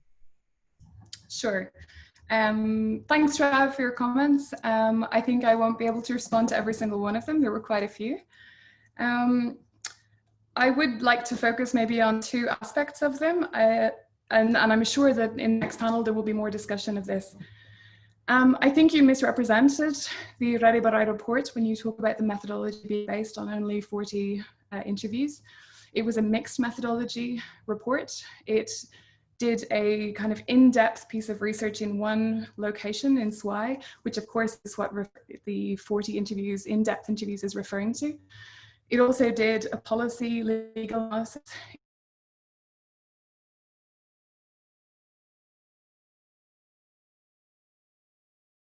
in many places. It monitored all of the publications in Jornal da República, and it also did, since none of the reports, even despite multiple freedom of information requests to the government and to SNC, were made publicly available, the team also went to 10 municipalities, took photographs of all of the maps and land lists of declarants, and they did an analysis of that based on 10,652 claims, which of course is a much higher percentage, and a representative analysis of the process. So I just think it's important to clarify that their research is not only based on 40 interviews. I think there are, you talked about the process being well within the law. Since I'm presenting on customary land, I'll try and stick to that, but I think the report shows that there are multiple ways in which the process operated outside of both the spirit of Law 2017, but also the facts, right? So to do with customary land, the law is very clear about socialization processes and the fact that people must understand the options that are open to them. So I personally attended a number of socialization meetings where the community property was mentioned, if at all, incredibly briefly in 1 or 2 sentences, and very little detail was given to communities about what the different options would look like. You are incorrect when you state that group claims are the same as community property claims. They couldn't be. They result in 2 different types of property rights. So I think this is another area where the SNC process was not operating within Law 13/2017. There's also protections for vulnerable groups. So I don't have my copy of the law with me, so I've forgotten what article. It's maybe Article 6 or something. So there is clear protections for vulnerable groups and their rights to have additional support and socialization. So not only was this lacking for Lisan groups who you could categorize as vulnerable groups, but it was also lacking for women. And this is one of the areas that the Reddy-Barai report is very strong on. It talks about the intense lack of transparency and information for women, and that, you know, based on some of their interviews, that women had very little understanding of the registration process itself. So when we talk about the fact, you know, you mentioned that this was a core issue that the SNC program tried to address. As I've mentioned, for civil society and for academics, one of the huge challenges of the project was very little information was made available. I've personally seen one of the regular trimestral reports prepared by SNC, and the level of disaggregated data is, in comparison to the types of disaggregated data that was made available under the TLSA program, they're abysmal. There is no disaggregation of claims based on gender. So we don't even know how many women are making claims and how many men, individual men and women, are making claims. And that's kind of one of the core elements of best practice in land registration. So I think there are a range of ways in which that law, a range of ways in which the process is operated not in accordance with the law, but I will allow other speakers to address that in the following session, which will be more specifically addressing land registration. Maeve, I was just going to interject there and say that this conversation will carry on to the second part of this panel. So I'm going to pass the floor to Laura. Okay, thank you for your questions. I'm not sure I caught all of them, but I'll just make a few comments here in our few minutes. For Adriana's first question about what are some of the motivations for government support of Taravandu, I think you're correct in identifying that as with conservation in many places in Southeast Asia, the external drivers for that are important. I'm not sure exactly if the CBD, I can't answer specifically to that for the more recent practice, but I know that in earlier documents that was something that was cited as something to aspire toward. So often, you know, citing the international protocols and wanting to come into alignment with that. But certainly external interest has been an important part of this. About the signatures, why did they not sign? Just to clarify, I would expect that some signatures filled that page later. But there's a very long section I had written but didn't have time to talk about. But actually the comparison between the signatures is, I think, one of the most important signals of difference between the early 2000s and the 2014 Taravandu, which I saw, in which basically the hours and hours of discussion and the killing of the animal, the timing of the killing of the animal, is very important in relation to the signatures. So this, in the Taravandu ceremonies, there'd be, you know, full day or longer, and they, of the dozen, the first dozen, and they would have a lot of discussion. This was something that was actually worked out, the timing. At one point, someone was saying that the animal should be killed earlier and then have discussion, but it was actually wanting to have discussion, and then when there was agreement to kill the animal and to do the signatures at the end. So that really the signing and what was the thumbprinting of the documents became a very important part of the closure of the ceremony and the government recognition. So there were a couple of cases, one that I knew very well, in which the Bupati, the district head, during post-independence, the Bupati was not present, but then because of a conflict that was precipitated in the villages, because in the Taravandu document, one suko was claiming a protected area that was claimed also by another suko. The Bupati, or head of the district, still called Bupati at that time, post-independence, refused to sign. So the withholding of a signature or the giving of a signature was an important indicator of assent. I think the important thing there was that the two signatures were from outside people, and that there were no customary leaders or adat leaders in Kutet who had signed, which was really kind of the pinnacle of all the previous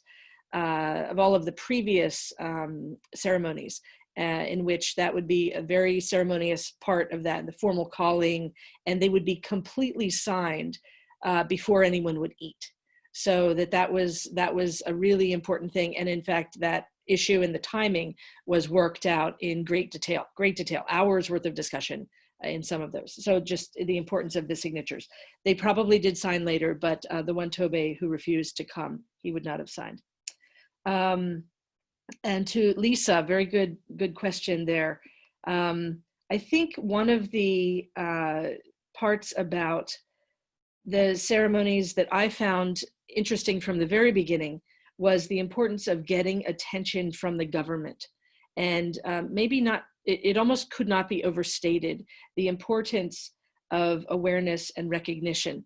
So it actually surprised me that for nearly all of the villages, the Tarabando ceremony that they hosted, it was the first time that they had one of these 6 agriculture staff who had been, some of them in place since Portuguese times, all the way through Indonesia and then into independence. It was the first time that they had visited some of these sucos in the mountains. Very hard to get there. But for many of the villages, they said, this is the first time that we've had government staff of this rank come here. So I think part of the interest in this was also getting oneself on the map. And this is where I opened with Kutet having this long negotiation about whether holding out on having the ceremony could potentially be leveraged for them to gain political recognition. So that was something that was a pretty significant part of this, and actually having visits, in-person visits from officials was tremendously important.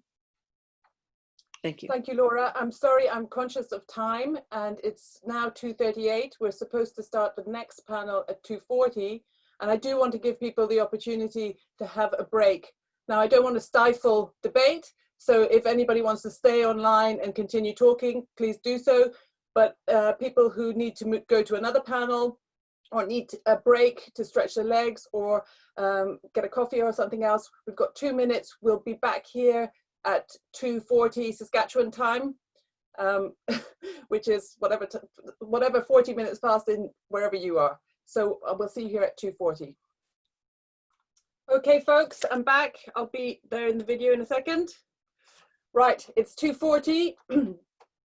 I'd like to open the second part of our panel, second section of our panel, and the order of presenters for this part of the panel will be João Lusau from SNC, Carlos Andrés Oviedo, who recently received his PhD from the University of Brazil, Mariano Ferreira from Rede Barai, and finally Bernardo Almeida from the University of Leiden.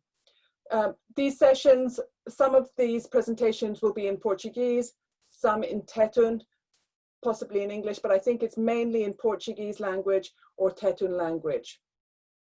The presentation PDFs are all online on our forum discussion board. So if you want to follow in another language, you can look for them there. And I will pass the mic to João. Thank you very much, João. Please go ahead, you have 20 minutes. Okay, thank you very much. Well, my presentation is in, let me see, it's in Portuguese, but, hold on a second, sorry.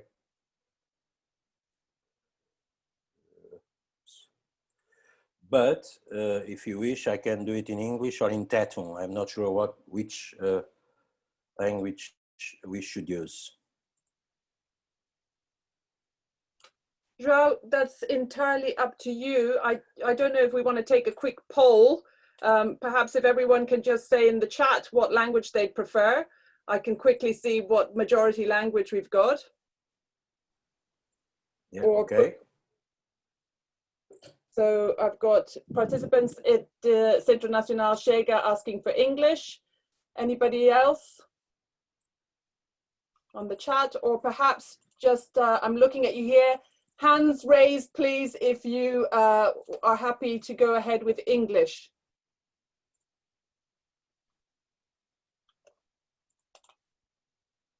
I've got two hands. That's all I can see. So João, you know, perhaps we just, I leave it up to you. I think. Okay. I can try to do. I can try to do it in my lousy English, and the PowerPoint will be in Portuguese, so which makes sense. So both Portuguese speakers and English speakers, they can follow the presentation. So should we start? Yes, go ahead. Thank you, João. Okay, my pleasure. Oh, I wonder how this. Okay. Can you see the? Can you watch the PowerPoint? Is it okay?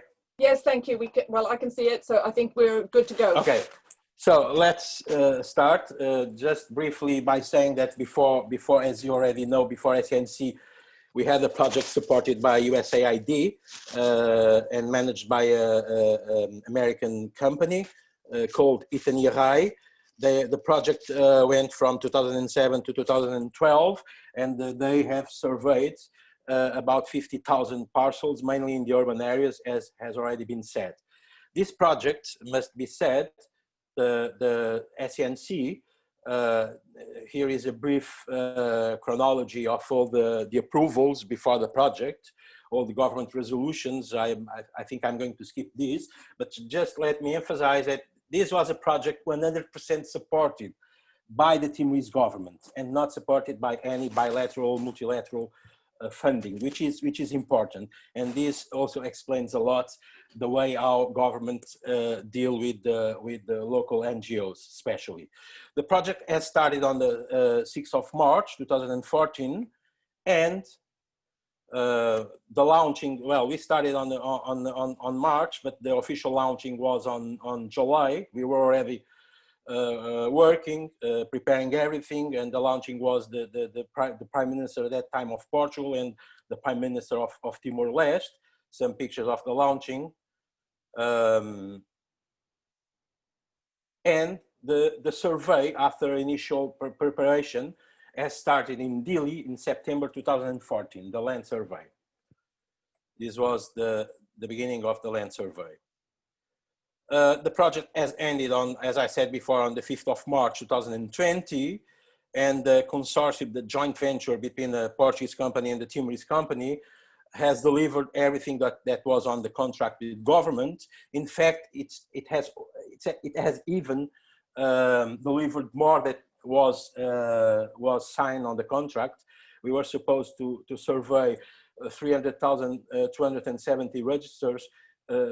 Claims, and we did more than that, and we have offered several products and services, especially of cartography and topography and legal drafting to support the government.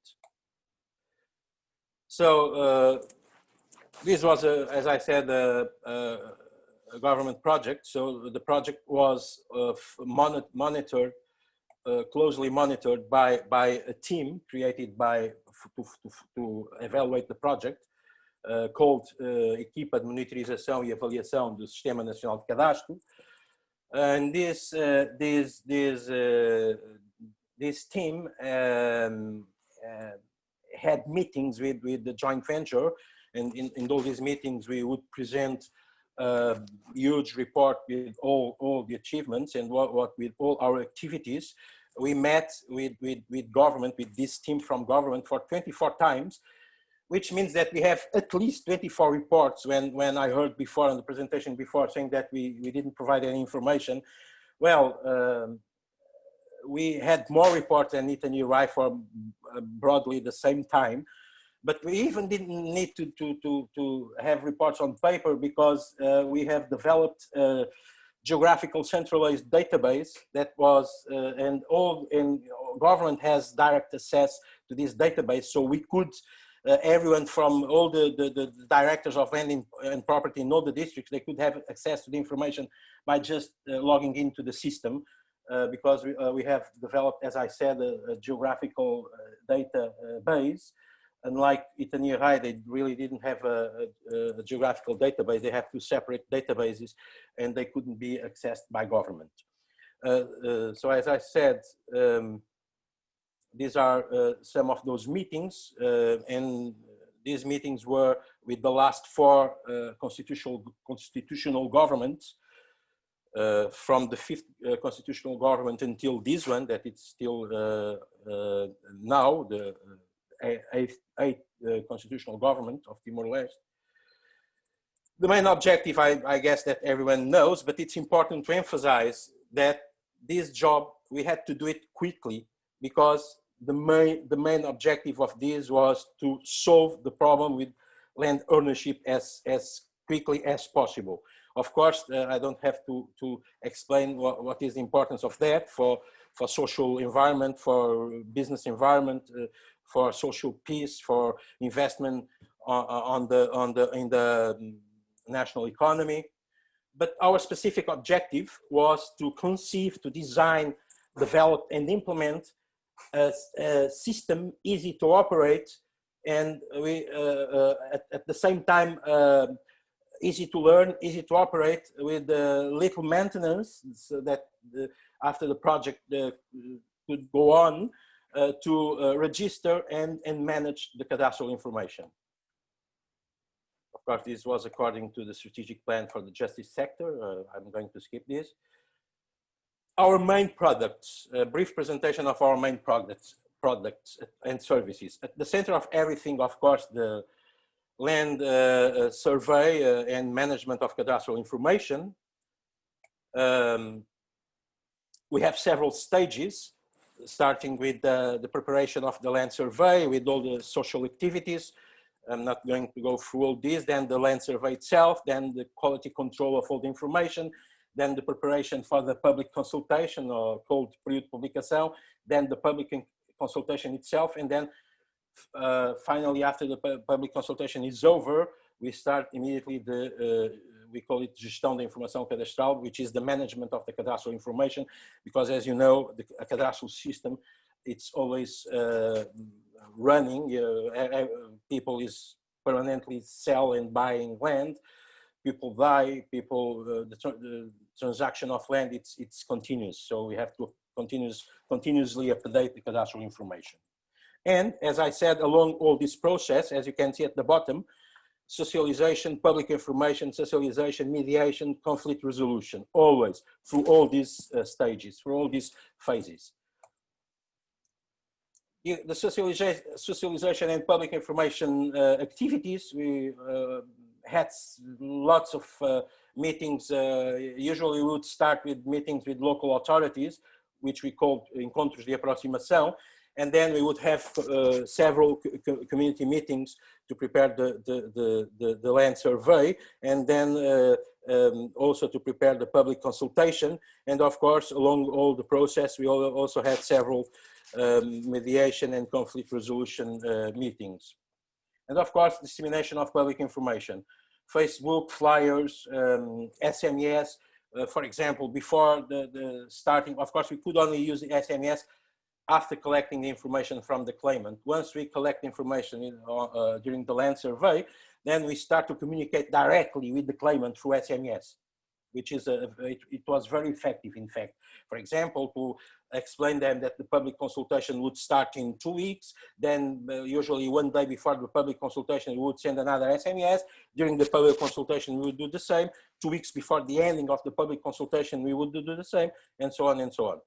So during the whole project until the 5th of March 2020, we did, if we consider the encontros of all these type of meetings, we did 6,270 meetings, communal meetings, meetings with the local leaders, mediation and resolution conflict meetings. We have registered 310,000, about 310,000 which is about almost 10,000 more than what was considered in the contract with government. Of course, I don't have to tell you how difficult this job was, because unlike Italy and because the government really pushed us to do that, we went everywhere, not only the easy and flat urban areas. This was a huge effort. Of course, that after the land survey, and we have created, as I said, the land survey would be done, the information would be collected using tablets or and GPS, of course, as well, double frequency GPS.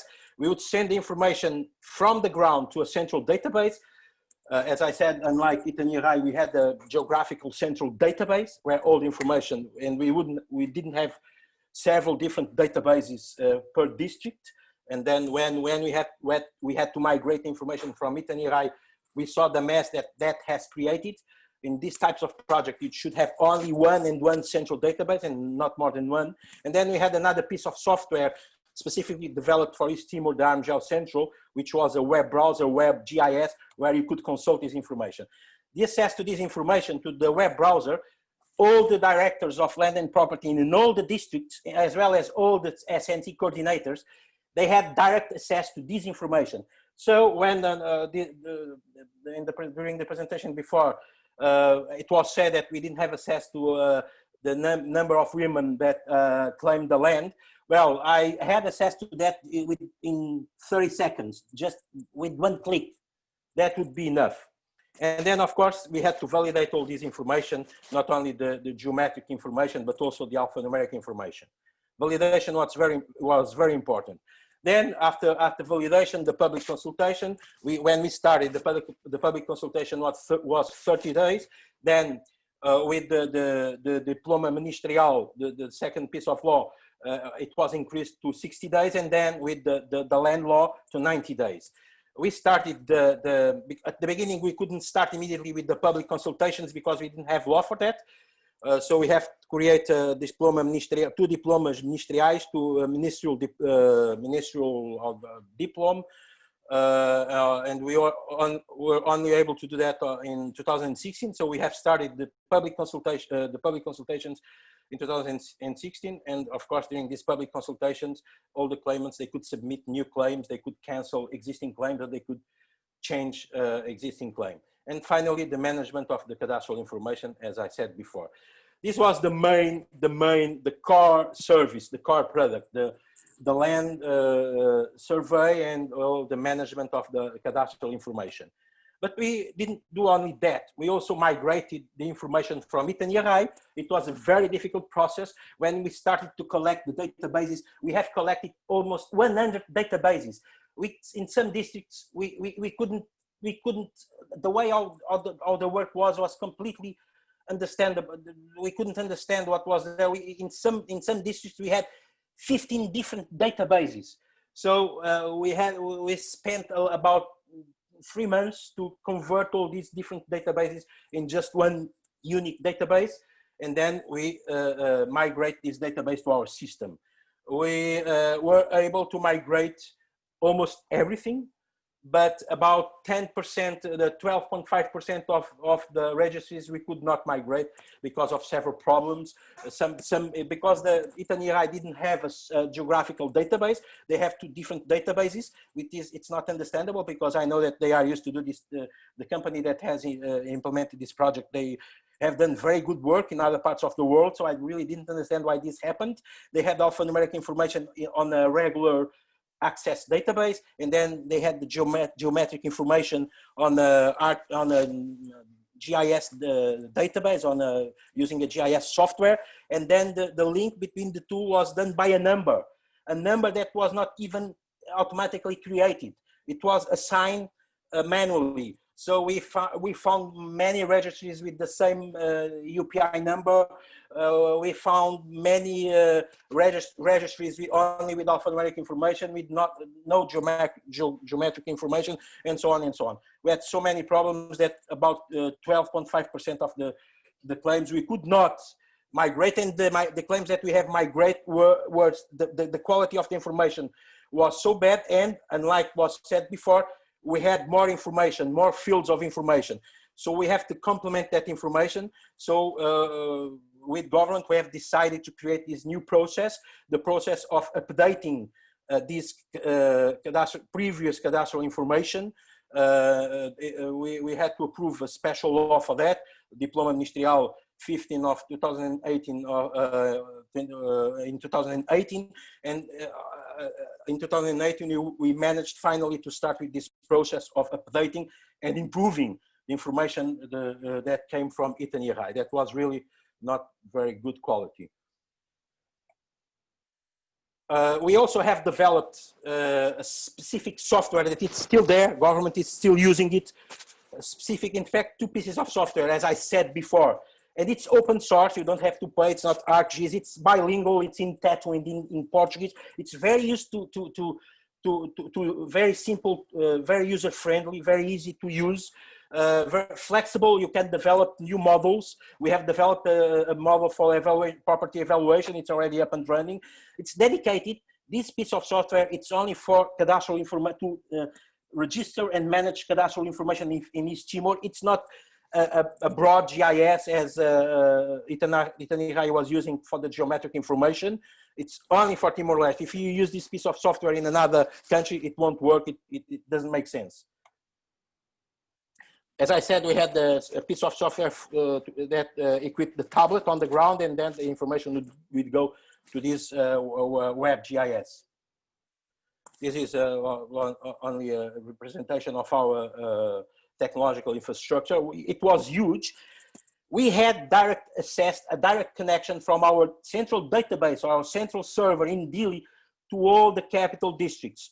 We had offices in all the capital districts, and the information would be the information that they could consult there. As I said, all the directors of land and property and all the coordinators of SNC, they had the username and password. They could log into the system, and they could see the information that was surveyed yesterday. Not like Itanihai, that they would only have access to that information after some time, and the report would go to government after 3 months. No, the government could follow the work that we have done yesterday.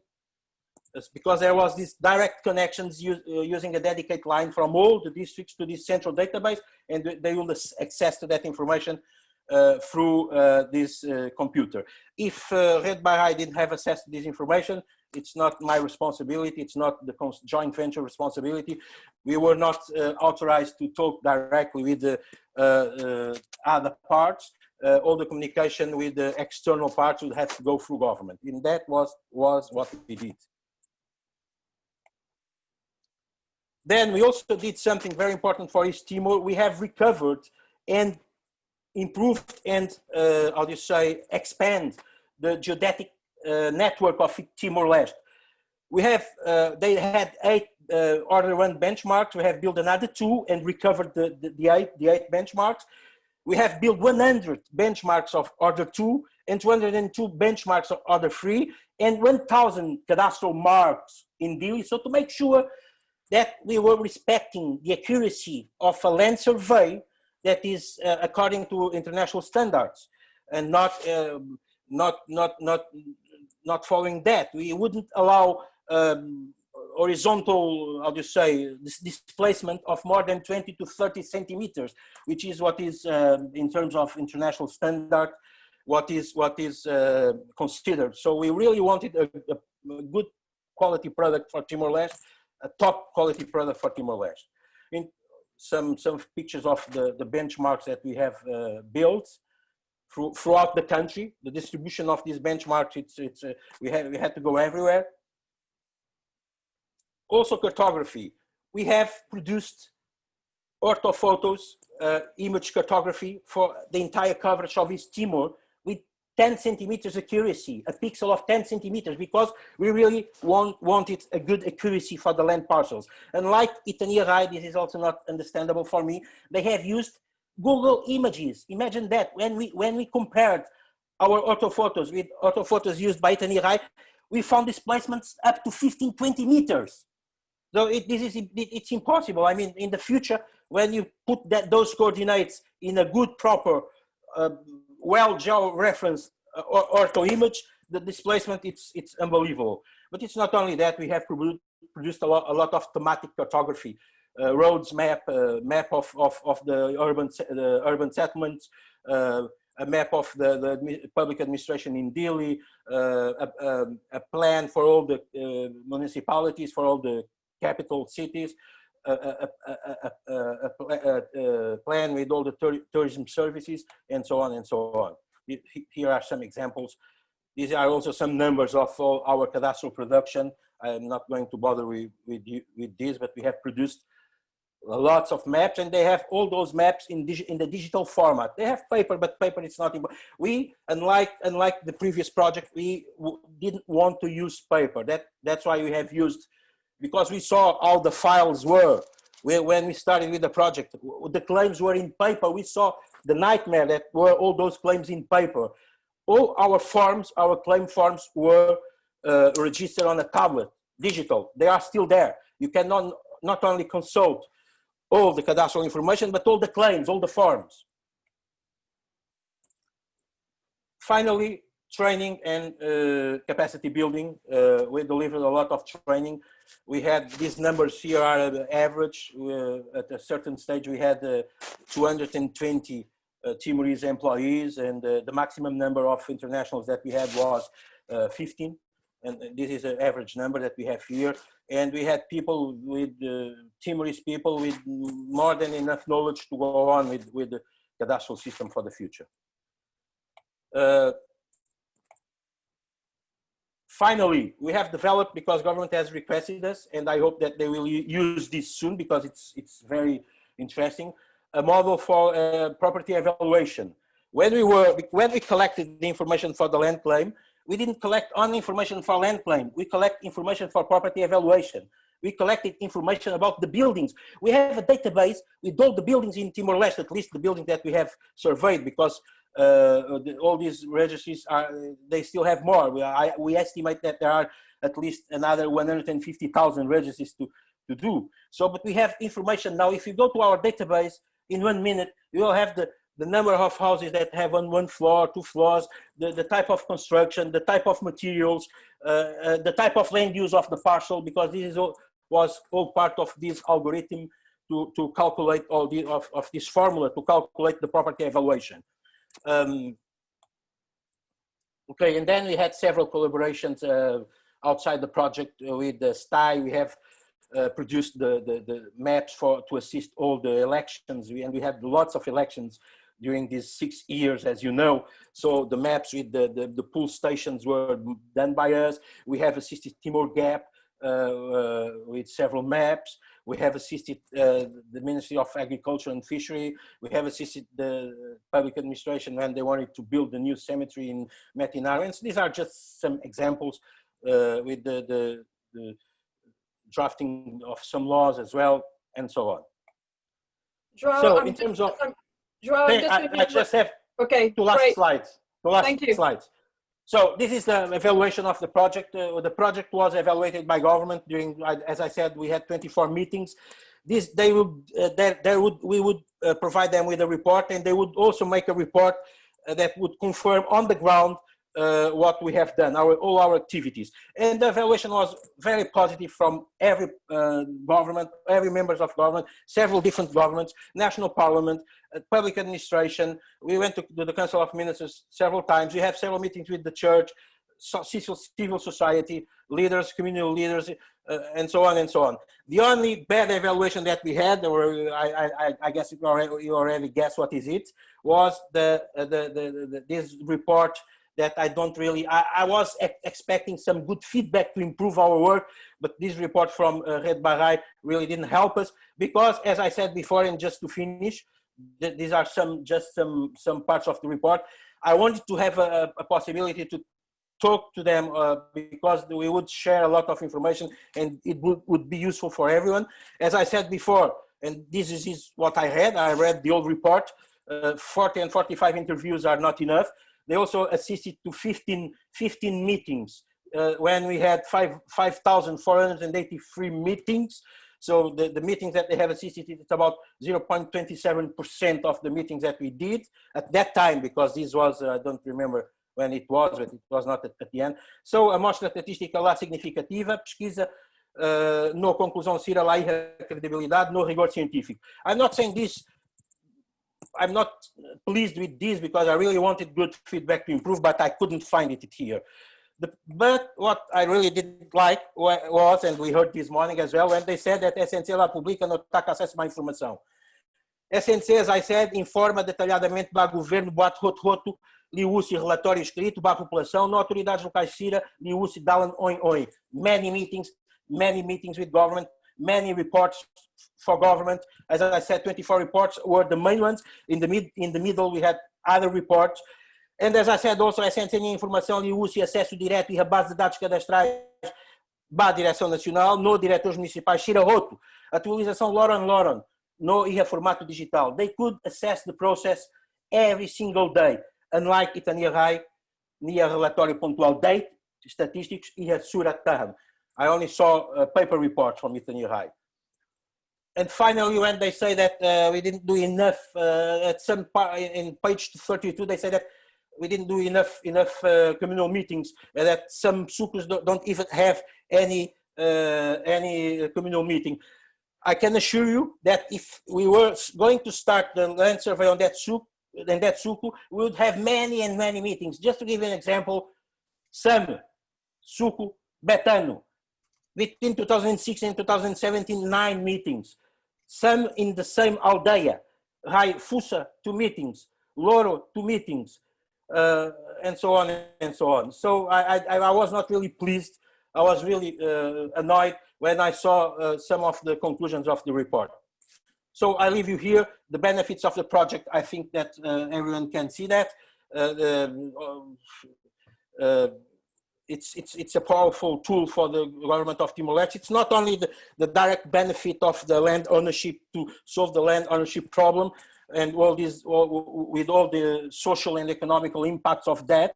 It's also a powerful tool for the government of Timor-Leste to support other sectorial policies, economical policies, public works policies, land management policies, environment policies, and so on and so on.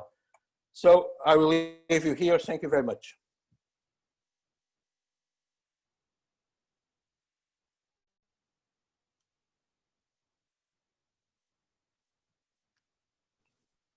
Hello? We are not listening to you. Susanna, we are not getting you. Thank you. Sorry. Thank you, João, for your intervention. I'm sorry I had to interrupt you, but we are going well over time now. So I would like to pass the word to Carlos Oviedo, who is also here in Canada with me, but not in the same city. Thank you, Carlos. Sim, boa tarde, bom dia para vocês. Vocês estão me ouvindo? Tá, eu preparei um vídeo. Eu quero testar o som antes de umas breves palavras, por favor. Vocês estão vendo o vídeo agora? Sim?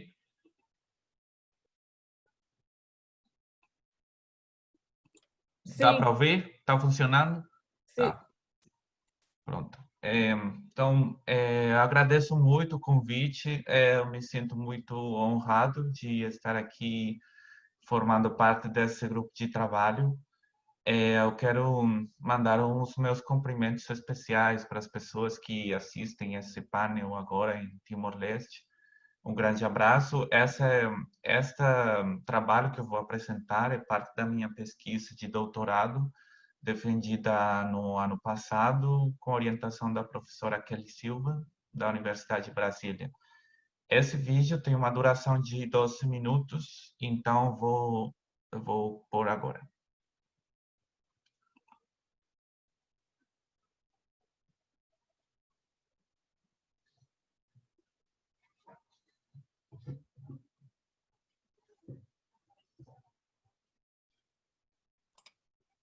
Carlos, we can't hear the sound. Carlos, não estamos a ver o som. Não. Carlos, tem que partilhar com som. Há botão por página original, partilhar com som. Eu acho que é aí, agora. Vamos ver. Agentes mediadores no levantamento cadastral. Apontamentos a partir do município de Ermera. Nesta breve apresentação, faço uma reflexão acerca das práticas de governo da terra conduzidas nos últimos anos pelo Estado leste timorense. O meu foco está no papel desempenhado pelos atores locais envolvidos no levantamento de dados cadastrais nas áreas rurais do país. Esta análise é derivada da interação com estes atores no contexto do levantamento cadastral no município de Ermera. A pesquisa etnográfica e entrevistas foram realizadas entre fevereiro e agosto de 2017. Argumento que a execução dos procedimentos para o registro cadastral precisa de um importante trabalho de mediação por parte de um conjunto de atores sociais, entre os quais destaco os membros das equipes técnicas do Sistema Nacional de Cadastro, as autoridades locais das áreas de coleção e os mediadores de disputa da Direção Nacional de Terras e Propriedades e do SNC. Entendo essa mediação a partir do uso de recursos pedagógicos que permitem a negociação entre, por um lado, a lógica moderna da produção de informação cadastral com a complexa estrutura de autoridades sobre a terra. De um ponto de vista antropológico, entendo a conformação do sistema cadastral como um projeto voltado à construção da visão do Estado sobre a terra, isto é, orientado à simplificação necessária para tornar legíveis os objetos de intervenção governamental. Assim, a criação de um sistema moderno para a administração da terra implica a representação técnica e, portanto, entre aspas, não política do território. De acordo com o observado na área de coleção localizada entre os sucos Estado, Reimer Rei e Eraúlo, as parcelas identificadas como propriedade privada servem à construção de moradia ou são utilizadas para o cultivo de hortas e cafezais. Similar à maior parte das áreas rurais do país, nesta área de Ermera os direitos de acesso à terra têm sido garantidos em função do pertencimento a um determinado grupo ou casa sagrada. Frequentemente, estes grupos dividem a terra mediante fronteiras com membros da mesma casa ou de outra com as quais existem relações de aliança. De acordo com alguns dos declarantes na aldeia Mataristo, não existem maiores controvérsias acerca dos direitos individuais destas parcelas. Porém, algumas tensões registradas no contexto do levantamento cadastral evidenciaram a forma como a relação sujeito-objeto, implícita na categoria propriedade privada, subverte a complexidade e a interdependência dos valores locais vinculados à terra. Cabe chamar a atenção acerca da importância do cumprimento das obrigações rituais entre membros de grupos ou casas sagradas para a manutenção da boa convivência nas aldeias e, em alguns casos, para o reconhecimento de direitos sobre alguma parcela. As discussões surgidas no contexto do levantamento cadastral referentes a este tipo de problemáticas são referidas como relacionadas à cultura. Da atuação dos agentes mediadores depende que estas manifestações ocorram por canais e espaços distintos aos estabelecidos para o registro de propriedades. No encontro de socialização, por exemplo, o técnico de socialização do SNC foi enfático em pedir aos habitantes da aldeia Totoli que problemas da cultura fossem encaminhados às autoridades locais, buscando dessa forma a resolução da disputa antes da chegada das equipes técnicas na aldeia. Em termos práticos, a conformação do sistema cadastral requer da coleção e sistematização de informações limitadas a variáveis fixas e ou quantificáveis. Quem é o dono da terra? Onde está localizada? Qual é a área? Quais são as fronteiras? É objeto de disputa? Para mencionar apenas alguns. O primeiro grupo de agentes que identifico como mediadores na depuração destas informações são os funcionários das equipes técnicas do SNC ou coletores. Trata-se de funcionários majoritariamente de sexo masculino com níveis variados de escolaridade, contratados diretamente pela empresa responsável pelo levantamento cadastral, que os capacita no manuseio dos tablets e no preenchimento de formulários. Os coletores estão sujeitos ao disciplinamento do trabalho moderno, entre estes, o cumprimento de horários e de expectativas de desempenho profissional, por seu deslocamento até as chamadas áreas de coleção, pela interação com as populações e pelo contato diário com as contingências do trabalho de campo, podemos assumi-los como a ponta de lança das práticas de governo. Sua condição de coletores refere-se à captura ou produção de dados sobre a realidade empírica objeto de governo. Em segundo lugar, destaco as autoridades locais. Estas são eleitas democraticamente, ainda que as suas fontes de legitimidade sociopolítica advêm de fontes diversas. Essas autoridades se encarregam de fazer a ponte entre o suco ou aldeia com as equipes técnicas do SNC e quaisquer atores externos ao contexto interacional do suco. As autoridades locais amplificam as informações expostas no encontro de socialização, uma vez que nem todos os participantes dos encontros se sentem à vontade para expor as suas dúvidas em público. De acordo com as expectativas manifestadas pelos membros das equipes técnicas, o chefe de suco deve ter conhecimento de potenciais fontes de conflito que possam se agudizar a propósito do registro cadastral. Os coletores também destacaram que normalmente autoridades locais distinguem os grupos ou casas sagradas do seu território, sabem acerca das disputas de longa duração entre membros de grupos ou casas ou controvérsias pelos limites entre aldeias ou sucos. Com relação às disputas relacionadas à cultura e de acordo com entrevistas com chefes de aldeia, normalmente estes últimos coordenam com os lianai a mediação através dos mecanismos locais de resolução de conflitos. Nem sempre os mecanismos para manter as disputas na instância das autoridades locais chegam a ser efetivo.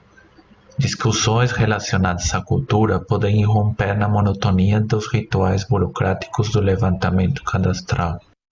Nestes casos, e quando as partes assim concordam, pode ser objeto de mediação por parte do técnico de socialização do SNC, um funcionário encarregado, entre outras coisas, a essa função no contexto do avanço das equipes técnicas. Terceiro grupo, mediadores de disputas. Além do técnico de socialização do SNC, os escritórios locais da Direção Nacional de Terras e Propriedades contam com um funcionário dedicado exclusivamente à mediação de disputas. Estes recebem um fluxo importante de casos para mediação, muitos destes resolvidos por meio de acordos que envolvem transações de dinheiro entre as partes. Em outros casos, ante a impossibilidade de chegar a um acordo, as partes optam para que o tribunal decida através da lei a quem pertence a terra disputada. A respeito do conhecimento necessário ao exercício das mediações, os funcionários dedicados a esta atividade consideram que este tem sido adquirido de diversas fontes. Em primeiro lugar, destacam a participação em capacitações e workshops oferecidos durante a administração da UTAED e pela USAID no marco do projeto Itaniahai. Minha leitura dos arquivos de mediação de disputas me permitiu identificar alguns elementos com relação às problemáticas associadas à cultura que se mostram um desafio aos modelos de afirmação da propriedade conforme o modelo estatal. Em primeiro lugar, que as desavenças causadas pelo incumprimento das obrigações entre grupos ou casas sagradas podem passar de uma geração a outra, chegando a criar controvérsias acerca do direito sobre algumas parcelas ocupadas pelos membros de um dos grupos. Em segundo lugar, a partir da reconstrução cronológica realizada pelos mediadores no processo de mediação, é possível estabelecer que existem disputas que são avivadas a propósito do levantamento de dados cadastrais, toda vez que este trâmite pode ser interpretado pelas partes como a legitimação ou reconhecimento definitivo da propriedade frente ao Estado. Para os agentes mediadores aqui descritos, o melhor caminho para resolver as disputas relacionadas à cultura é através dos mecanismos locais de resolução de conflitos, visto que estes conduzem a um compromisso sincero baseado nos sentimentos e desejo de reconciliação entre as partes. Por fim, os mediadores destacam que, embora trate-se de acordos mediados por autoridades espirituais como os Lianai, não são isentos de ser registrados em documentos e arquivados nas sedes dos sucos e na Direção Nacional de Terras e Propriedades. Devemos, por fim, destacar o domínio dos agentes mediadores sobre o universo local. Trata-se de timorenses nativos do município de Ermera e falantes, além do tetum, da língua mambai. Detém um entendimento sobre os sistemas de autoridades entre as casas, por serem eles mesmos membros de um grupo ou casa sagrada. Sabem do valor e importância da participação em eventos da cultura que renovam as alianças entre os grupos Humane e Manefon, como são as cerimônias mortuárias e a inauguração das casas. Além disso, conhecem o território e sabem acionar favoravelmente as redes de parentesco nas áreas por onde se deslocam. O acompanhamento dos procedimentos que permitem a produção de dados cadastrais revelou múltiplas mediações por parte de funcionários e autoridades locais. Estes foram descritos além das suas filiações institucionais, dando especial atenção à sua interação ou ação conjunta no contexto do levantamento cadastral. O seu conhecimento e capacidade de transitar entre os universos moderno e tradicional permite aos mediadores acionar recursos pedagógicos que façam sentido para sua audiência nas áreas de coleção. De forma notável, a categoria cultura, com um importante histórico no projeto colonial, demonstra vigência e potencial para orientar as populações dentro de empreendimentos modernos para a administração da terra, no marco da construção do Estado-nação.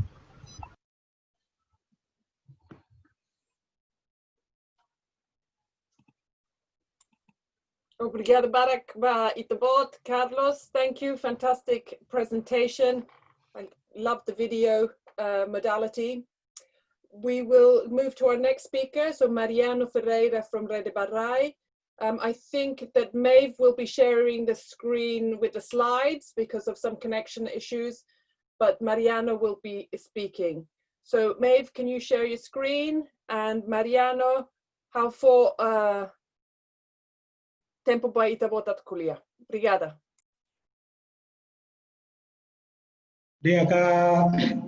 Obrigado, Barak, e boa tarde, bom dia e boa noite para Malo Selo Nebema fora o Timor-Leste.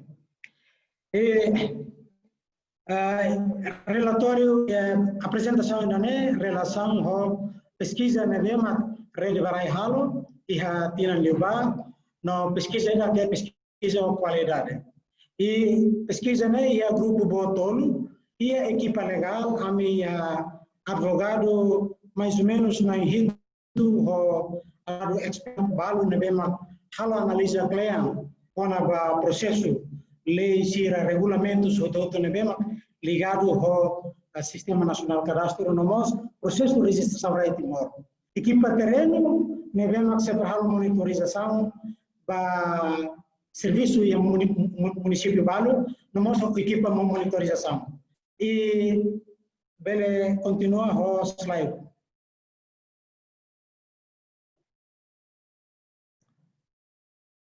Bele muda slide, ya?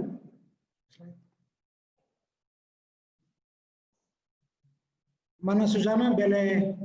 Maeve, bele muda slide vai? Ok, obrigada. Ok, obrigado. Sim, atu bele le relatório completo, mana Maeve el fila fale. Atu le relatório completo, bele le relatório pesquisa, nebema canesa hoje, senhor João Leona, nomos foi ponto valo que é importante e obrigado para senhor João bele le relatório ne odia. E a minha apresentação se coletam quando a introdução, objetivo pesquisa, metodologia, inclui conteúdo e relatório pesquisa, né? Nomos recomendação valo. Continua.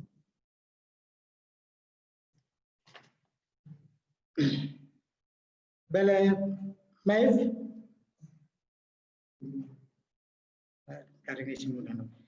Sim, Ita tem cada acesso no direito barai importante teves atu assegura direito básico para cidadão todo e Timor-Leste. No Timor-Leste ita tem cada a situação é bem mais difícil, pois colonialização portuguesa durante Tina Narok Nelaran, ocupação Indonésia durante Tina Narok Nelaran. Então, vai hira tama bauku rasikan problema rai sai complicado no ia desafio bote teves. Ba pesquisa irane ita foco ba uisa atau taunatan ba Sistema Nacional Cadastro de Serviço durante 2014 atau 2019. No tamba sera magrede barai akara pesquisa irane tamba ita tene kata governo for programa Sistema Nacional Cadastro da Companhia Rua o orçamento levando a bote teves mais ou menos 57,2 milhões de dólares para sucatrai em Timor-Leste. E irane baseia a resolução número 28/2003. Agora o objetivo da pesquisa irane maka a minha cara tem com a experiência comunidade e o processo de registração mesmo. Uisa participação grupo vulnerável sira afeto sira manes liliu feri catuas emo deficiência e o processo irane. Tamba suka traiga processo de registração rai tem que nos considera muito hanesan tamba liga o direito barai liga o cidadão outro nimores. E metodologia ne bema anusa pesquisa ne claro assim o senhor João menciona a minha análise legal a me recolha documentos outro ne bema ka Ministério da Justiça no nosso Sistema Nacional Cadastro inclui programa passado itinerário no nosso documentos outro ne bema ligado ao registração rai a me recolha a me lê analisa mas depois a me almoço e a me relatório. No nosso pedido para acesso documentos irá pedido também a sempre uso para o Ministério da Justiça, nós vai diretamente ao Sistema Nacional Cadastro, a reta documentos, acesso para pelo menos a sociedade civil, a nível participa, nós acompanha o processo de identidade. E a atividade selva, a minha estudo do caso, Clean e o município de Covalima.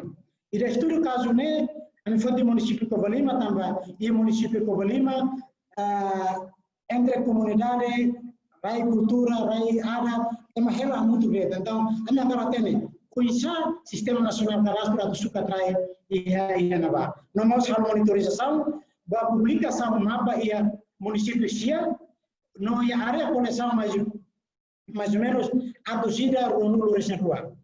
Nós vamos fazer monitorização para encontro público, no Sistema Nacional Cadastro Halo, mais ou menos nulo residual, e o cidadão vamos fazer análise informação bem mantawi a relatório. Nós analisa a declaração hamudo mais ou menos 10.652 a declaração. Nós entrevista o é mais interessante hoje. E a hoje que é o procurador geral hoje a nível aldeia a tua tem que a conhecer se conhecimento com a processo de registração na raça.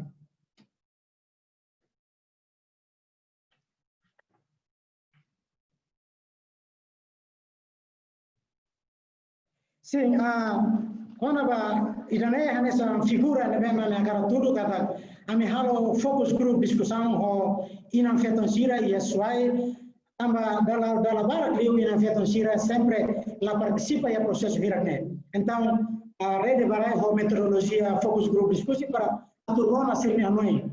Isa sira hare konaba os NB uma luli NB nada NB be mata luli NB para ne.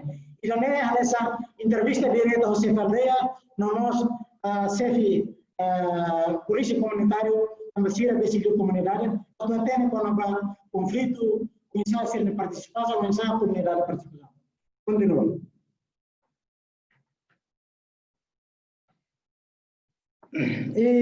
E também cada conceito de registração rai e Timor-Leste e também cada dalam barak emadian raine labele uanca, raine labele aumenta tanto. Isso significa que tudo cada raine limitado não tem que fazer banho em função do Então, vai hira ita quando tu halo processo quando vai suka trai ita tem que ter dia quando vai contexto local comunidade linear. Por exemplo, registração rai bel halo hosi estado li hosi lei no política sira, nós Vemos a as comunidades sira, e também antes da colonialização portuguesa, sistema rai em Timor, tuir adaptar cultura, nem ia na zona. E também, claro que isso tem que reconhecer. E, hoje, a minha ponto de vista, tudo kata, processo de registração rai, nem os processos não devem neutral. No processo iranês, ela uma foi vantagem liba partida não, la foi vantagem para parte selo. Por exemplo, no tempo colonial, no tempo governo Portugal, colonial Portugal, halo registração rai, vários indivíduos ida rua dele, mas a maioria das comunidades timor-leste tomam halo registração. E a ocupação militar indonésia e a Timor não nessa. Indonésia onde o sistema de administração, halo registração rai, vai em indivíduo, a maioria do povo lá reta a registração. E também tem a registração em vantagem, mas vai vir a halo registração rai. Ita ya dados, ita database, claro, ita tem kata sema que direito da parcela ida, sema dia direito né, direito usuga, direito propriedade perfeita, direito ba halo business buat né. Então, ni vantagem dia mungkin né. E hemos ni desvantagem hoje registração rai. Desvantagem hoje registração rai asa caso ida mas né.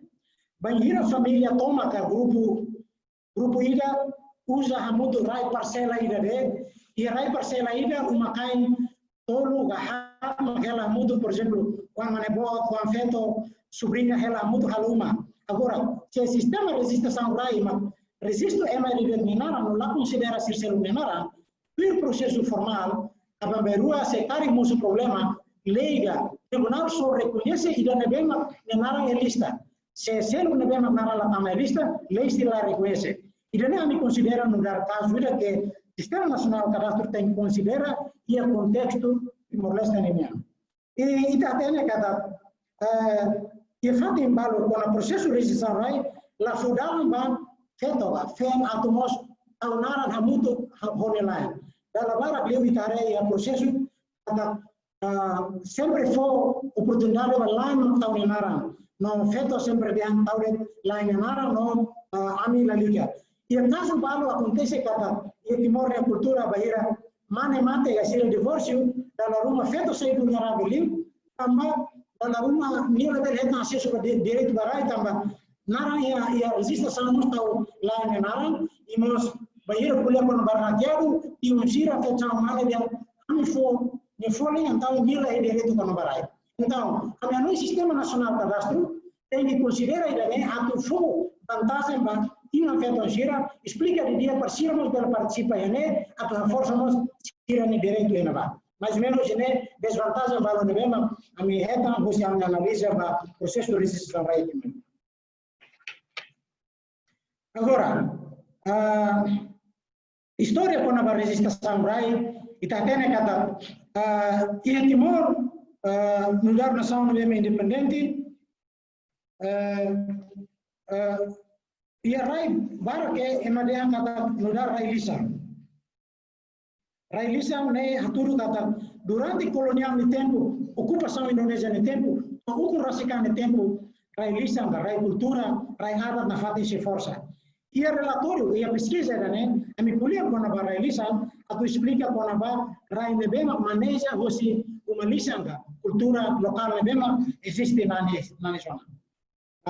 Idanema kami akan rato ianaba nomos itatemi kata administração hoje governo colonial nós vamos ter mitiona como indivíduo valude nomos Timor para nebema basically o governo colonial hetan direito nomos agora ia raibo ia raibara e bom para rumah ia rai tambah sira uno que era dia ailaranga sira neba então ayane na apali rubano hanas antara skalau algatiri albano ia raibo masira basic lugar governo colonial português tem que levar.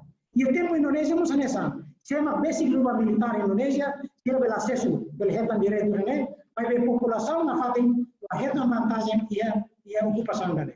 Agora ainda tem cada que processo por racial, e também o governo, primeiro governo esforço onde famoso lei número 1/2003, mas a lei da lei atu existe de sasanga uma buat bema husigela ya colonial português no tempo, nós ocupação militar no tempo.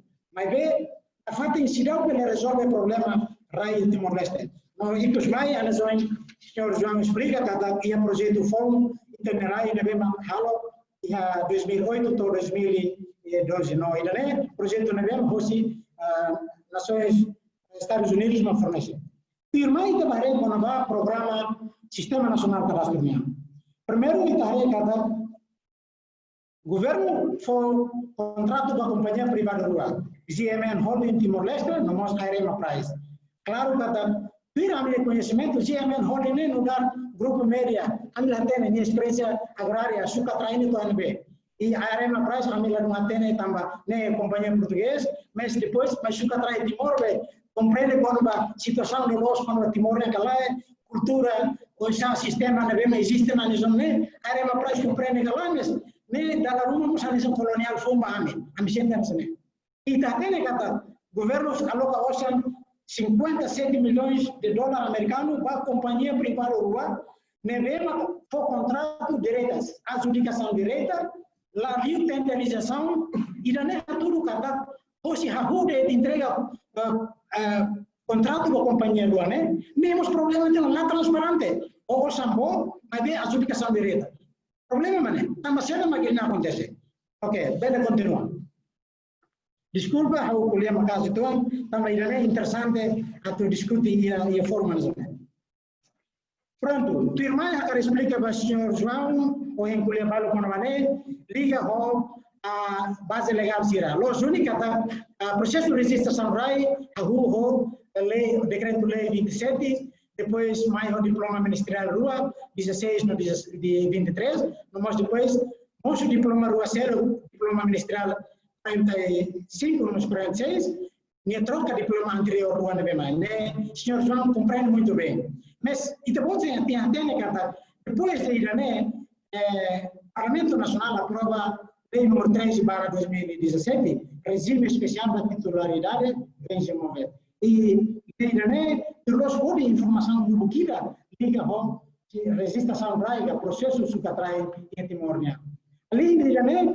E temos diploma ministerial com o processo de atualização de dados, a tua técnica da SEMA Sosarai, SEMA FANRAI, o atualização de dados, para o Sistema Nacional de Cadastro lá consegue a atualização de dados com a novação.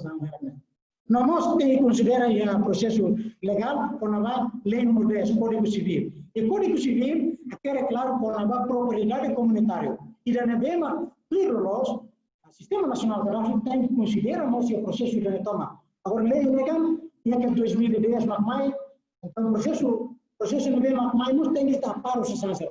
Continuando.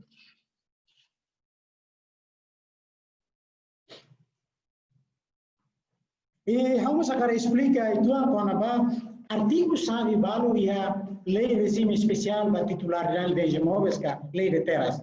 Por exemplo, o artigo 4 explica claro quando igualdade de direito. Cada humano é direito a nessa coisa, tanto a registração RAI, tanto o batutoto. Para a prática, se não acontece, mas e da lei a cargas não se programa se raça sucatrai nem tem considera. Artigo 5 colher na dever de respeito ao grupo vulnerável sira. E da lei a quer claro, coisa grupo vulnerável sira fere catua é uma deficiência, quando que sira, coisa considera sira em processo de dané. Nós estabelece e artigo 23 e 27 zona conceito de zona de proteção comunitária, no nosso propriedade comunitária.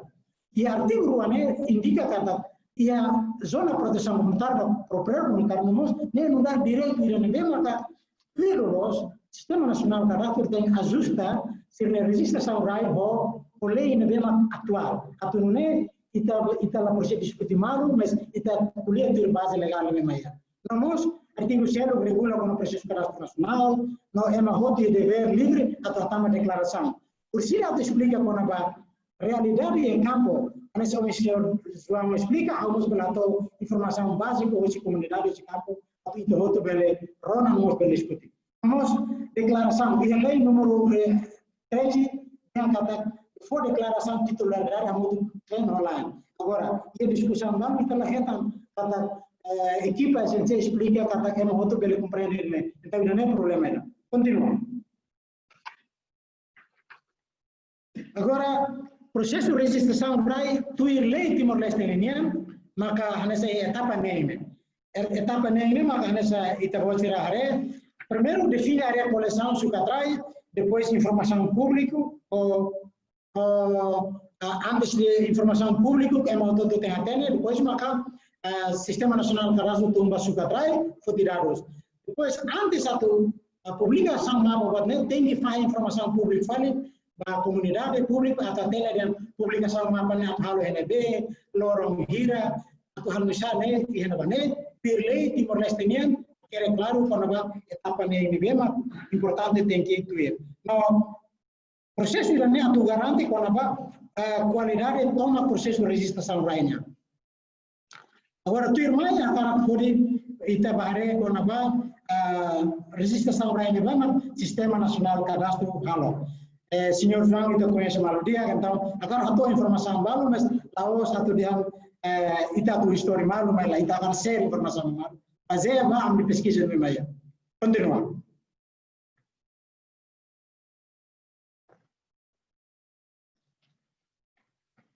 sim primeiro quando a informação pública hoje é essencial fraco no menos TVs ita tem que a comunidade de Timor Liliu ya área remota Sira lá acesso a internet, lá acesso a televisão, lá acesso a Facebook, lá acesso a buat outro nevema, assim o doutor João explica complicado lá lima. Então informação pública é importante no dar atividade sabe para processo de registração vai tomar. Banhira é malah tene, tata registração vai ne halau de dar sernia fating, lá tene sernia direito na obrigação e o processo de registração vai significa que sira bele lakon siranya direito ga sira la berparticipa di dia processo idane kita hari yang slide dan ema barat na fati la comprende consequências jurídicas ba sira nebe la participa registração right por exemplo ema barat la participa ya encontro comunitário idane baseada a minha pesquisa haturu kata ema la rede informação lulos quando ba atu suka train bahira comunidade dia kami sudah katanya buat media, depois de repente main harus suka tera. Agora kami si eda morela harus pada tiba dia nada yang tahu satu suka. Tentu kami safoda. No maioria os encontros na bem maka kami monitoriza ne yang mana barakiu do prefeito. No ina feito sira mas participa mas sira no be de mana ma kuliah barakona e sira la kuliah. No esencialnya apresentação ini completo não complicado. Complicado né? Ira mas o senhor doutor João Aturona, se cara ira mas o senhor João minha explicação né maka ita ba encontro comunidade de explicas né dalam Roma senhor João serma tahalai bibabe tambah del musuh problema tambah emang maratu suka trai itu hon buat complicado mau buat suka trai na pas explicar amane kami datang tiap comunidade atau kata idane sai problema sim minuto 5 beleza, ela relata slide todo. Depois, essencial matéria na publicação, menos informação sabe. Por exemplo, equipe essencial explica como é serviço essencial, mas ela explica como é objetivo registração lainnya atau saída. O isso a comunidade bela participa é processo onde dia. Tem cara que ela participa, problema é saída. Mas ela explica né, a minha monitorização, a minha acompanhamento, o processo e a base nessa. Continuamos. Tu irmãe, a medida que o processo essencial lá transparente. Processo desculpa, processo essencial ni aviso legal la tuir be dalam. Essencial é registração rai la cumpre requisito legal quando va aviso legal. Por exemplo, suka tem lugar mas foi então aviso legal e jornal da República. Ne caso balu a meta yang aireu neba e município balutan. Depois publicação mapa temo foi ao aviso legal neba. Agora tuir etapa lei nem kata tem que foi informação do los maka depois masuk atrai atu nune ema belatene kata atu suka bahira suka TNB misalnya proseso. Agora atu hari mapa misalnya tem foi informação para antes ni sira belatene kata atu publicar nebe orang hiro bate mesrela lai. Programa esencial menos transparência. Essa é a primeira audiência, cada entrega o contrato de luz, lá transparente, adjudicação direta fora do companheiro privado rua, e processo de avaliação quando vai programa livre lá claro também, Itu lah hari ini, kami nunca acesso de dia no cooper, essencial nunca agar cooper ou civil faz informação. Mas com o senhor João polia buat balu, mas para kami dan ini essa teori de la realidade. E la faz informação regular quando vai resultar o serviço essencial. Bahir kami bahas informação, se dia buat todo segredo, buat todo confidencial. Então, padahal essa realidade kata serviço ini serviço público. Baseado na imagem da administração governo São Timor aberta, mas realidade programa ini acaba público. Kami nem kami lamenta, baseado pesquisa mesmo kami hal. Continua. Firma yang kuliah itu quando impacto ba inafeto sira. Dalla bara que Timor-Leste inafeto sira sempre asoro discriminação e parte o incluímos Sira nunca ada oportunidade espaço dia atau participa ia serviço hirakne. Tamanema que a minha pesquisa a mim mostra kata Sistema Nacional Cadastro lá é mecanismo forte atau assegura que a participação em processo de registro. Não lá sensível vai gênero. Não tem cada feito bara sobre discriminação e incluímos o processo de registração rainha. E a minha pesquisa e na feito Sira atau kata kami ia dapur kami area lawan de repente equipe essencial mas harus dari kami tinggal yang natar, kami tinggal kami quintal, kami halo oin kaber, halo fu kaber para tu foto. Então isso é tudo kata. Serviço equipanya é campo lá profissional. Mas que o senhor já explica buat todo dia, mas realidade é campo lá nessa saída mais tá vou explicar. E lei Timor-Leste foi proteção única na federação. Por exemplo, a Constituição, artigo 17, kuliah quando igualdade vai feito humana e dever no direito à nação. E a lei número 13, artigo 4, artigo 5, nomás artigo 32, aqui é claro, dever a respeito ao grupo vulnerável e igualdade de direito feito humana e direito à nação. Mas bem, anda programa essencial lá o dia, mas lei de mais firme, se lá ajusta o batne, então a mim tem que o batne uma realidade do não é nem a minha claro quando vai essencial viola não la cumpre constituição no lei. Número 3 minuto agora eu vou atuar também grupo vulnerável depois eu vai a recomendação. Nós nessa grupo vulnerável nós nessa kata banhira lá a informação adequada lá a informação na tomba sira sila level participa atau halo suka trai nós declaração. No lei foi proteção especial do grupo vulnerável sira mas bem, Sistema Nacional Cadastro não considera essa parte importante da lei. O Sistema Nacional Cadastro viola o princípio de maka ambala fonte medida especial para segura grupo vulnerável sernia acesso. Por exemplo, e a sua problema é uma deficiência mata estava essencial yang dia lá precisa suka trai ga halo declaração amba dia lá belhare. Ida ne viola lei, ida ne crime senhor doutor. Passa. Agora, a minha recomendação com a atividade é simples dele. A minha recomendação, primeiro, a minha registração vai na qualidade que lá é, nessa dia, e o problema para a qualidade do processo de registração vai implementar, se focus na quantidade do que qualidade. Lá é a avaliação da auditoria independente para o processo de serviço essencial. Recomendação. Governo tem que fazer uma avaliação clara para serviço essencial, né?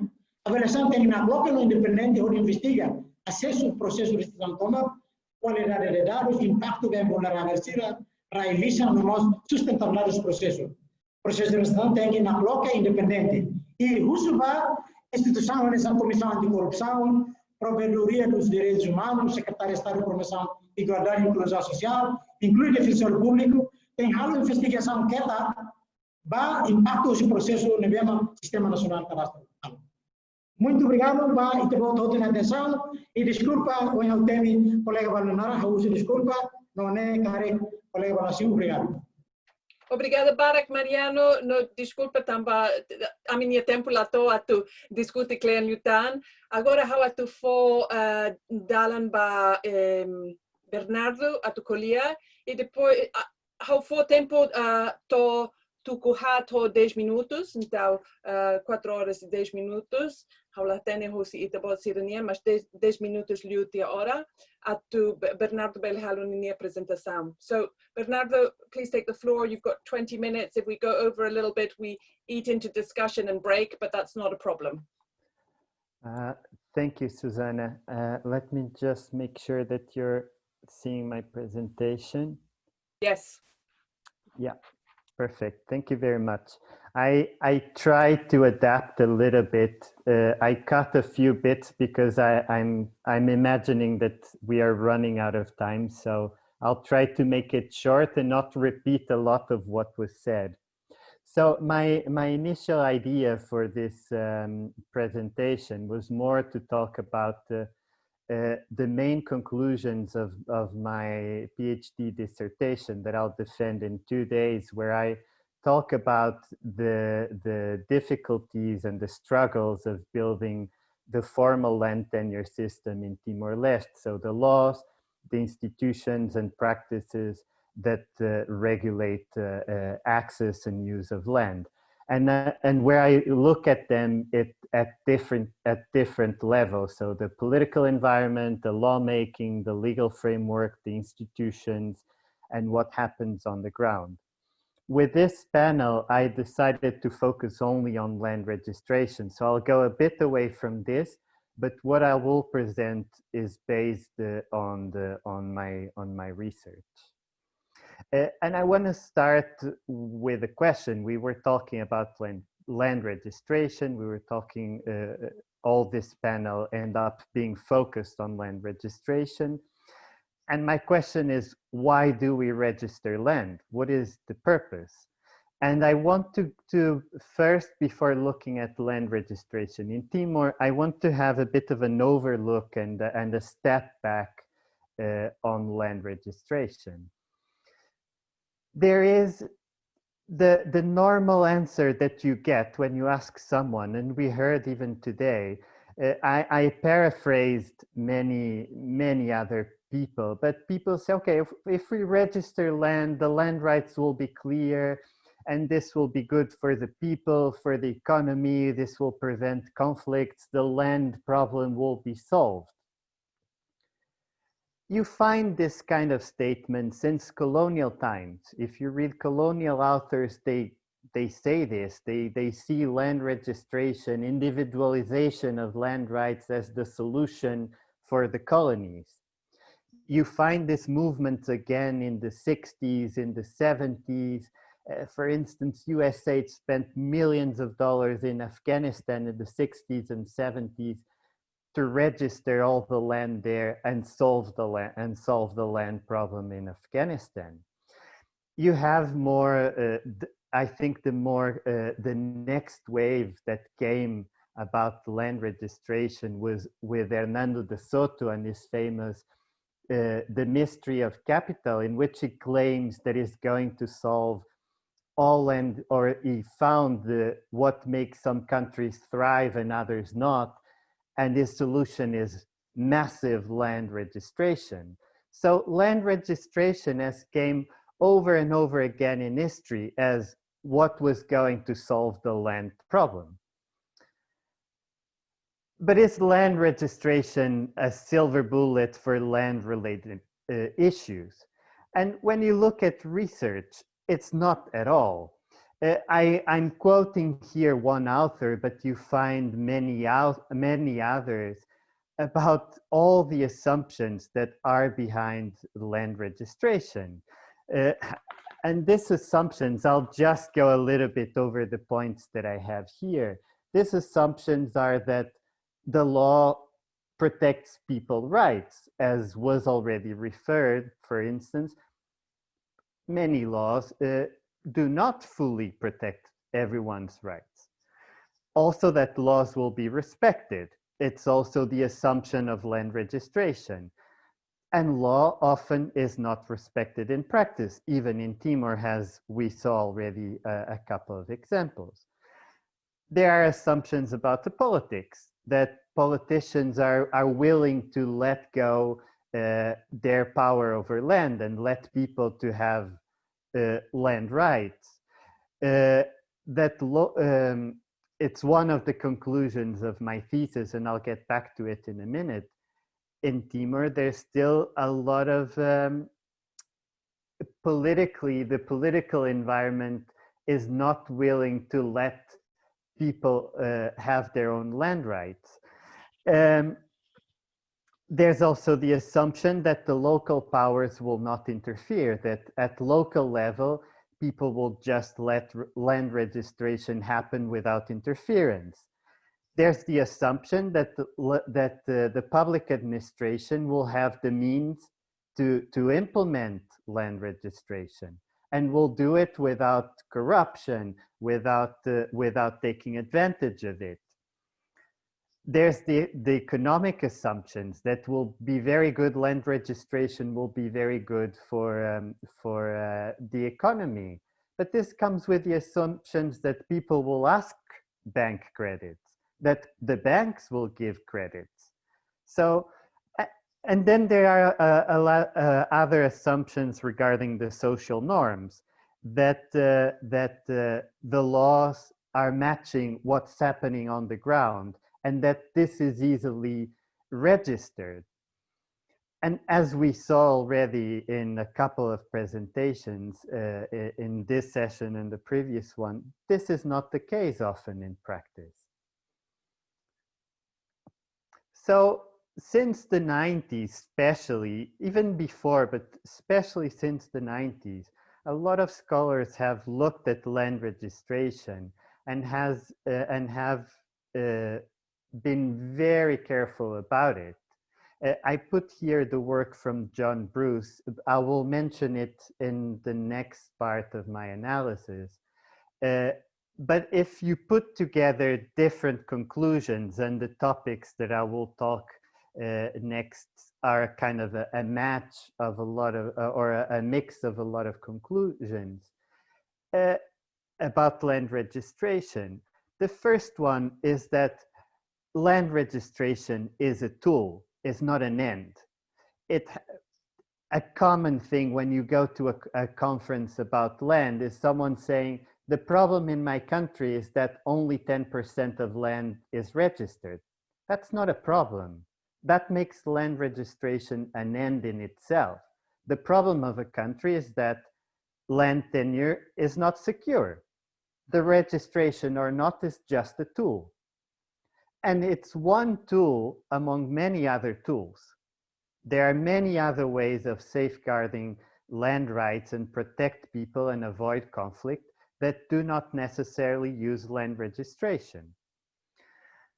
The other point, and a couple of presentations already mentioned, is the enormous potential for confusion and conflict.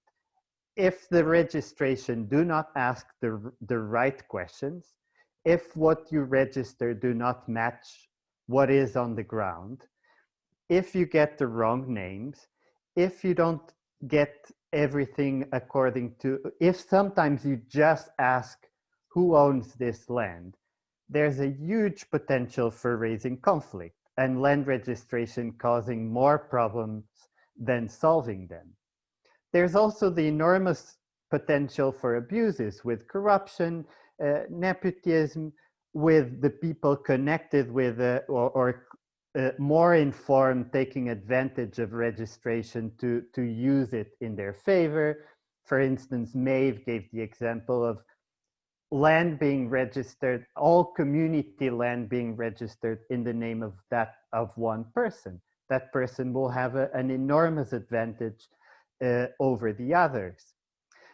The other normal thing that you hear on land registration is that, oh, this is just a technical process. It's not.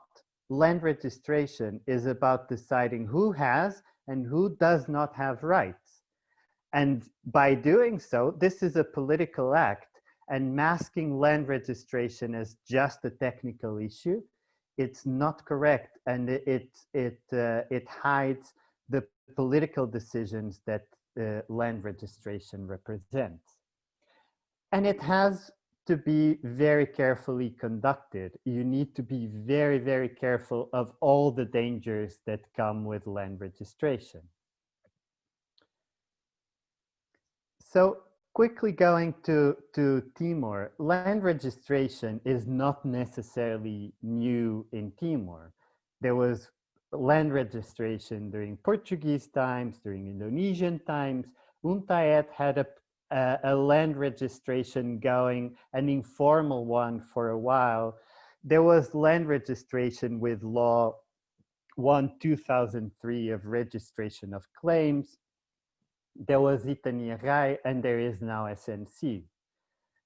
And this raises the question, what happened to all of these systems? And these systems are kind of piling up on top of each other. And because this panel ended up being, in a way, about land registration and SNC, I want to bring back again the work that I mentioned before from John Bruce about land registration. It was like the first serious effort to analyze what are really the effects and what are the recommendations that we could give for land registration in different countries and in countries in situations like Timor. And I compiled a number of conclusions from this work. This work is quite a milestone on land registration. So it's a good stepping stone to analyze projects like SNC. One of their first recommendations is to doubt the wisdom of cost effectiveness of large-scale registration. They say this idea that, oh, we do it more broadly, we will save money and will be more efficient. It does not happen that way in practice. It brings a series of other problems.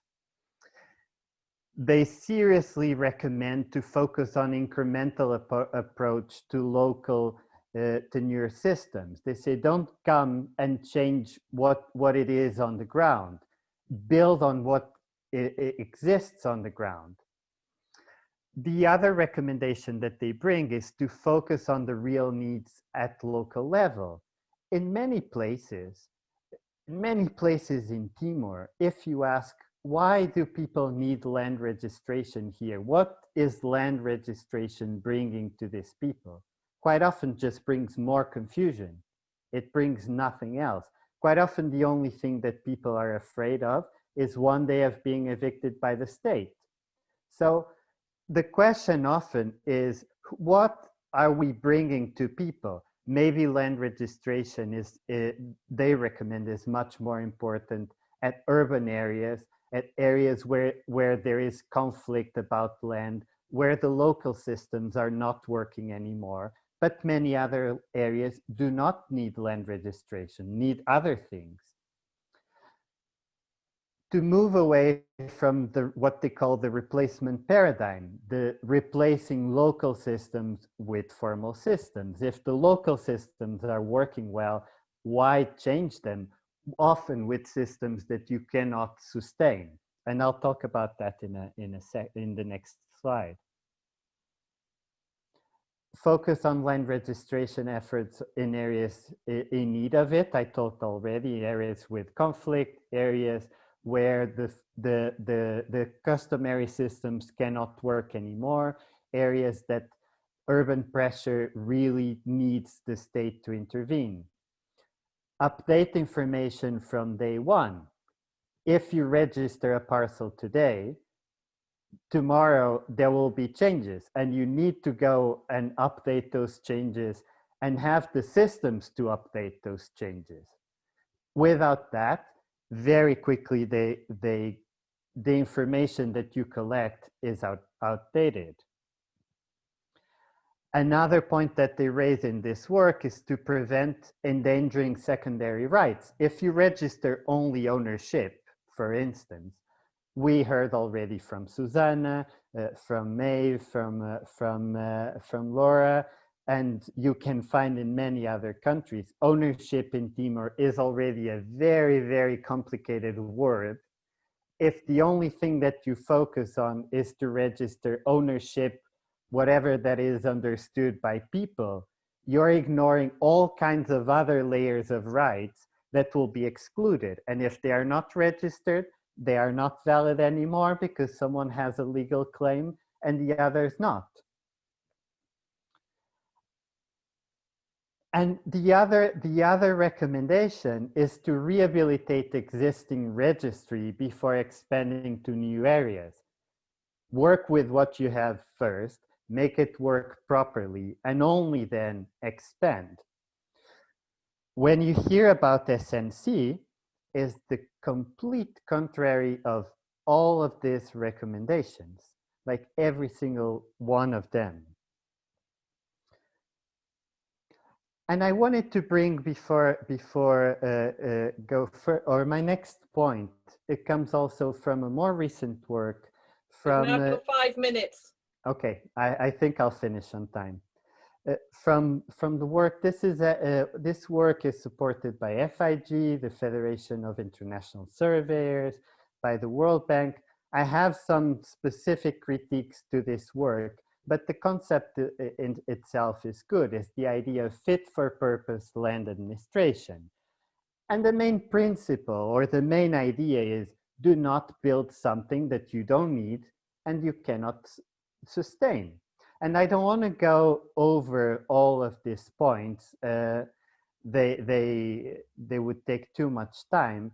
But when you compare SNC with this kind of recommendations, you see also that it's not matching at all this kind of recommendation. I'll go for a couple of issues. For instance, the surveyors, they say, do not focus too much on geographic accuracy. Focus instead on geographic or on accuracy of what you're collecting, of the questions you're asking and the information and the purpose that you want to serve. They recommend, of course, to be careful with gender issues because land registration is another way of further discriminating women. They talk about good land governance instead of bureaucratic barriers. If you need to get many declarations from many local leaders to be able to present your claim, you're only preventing people to get to the registration.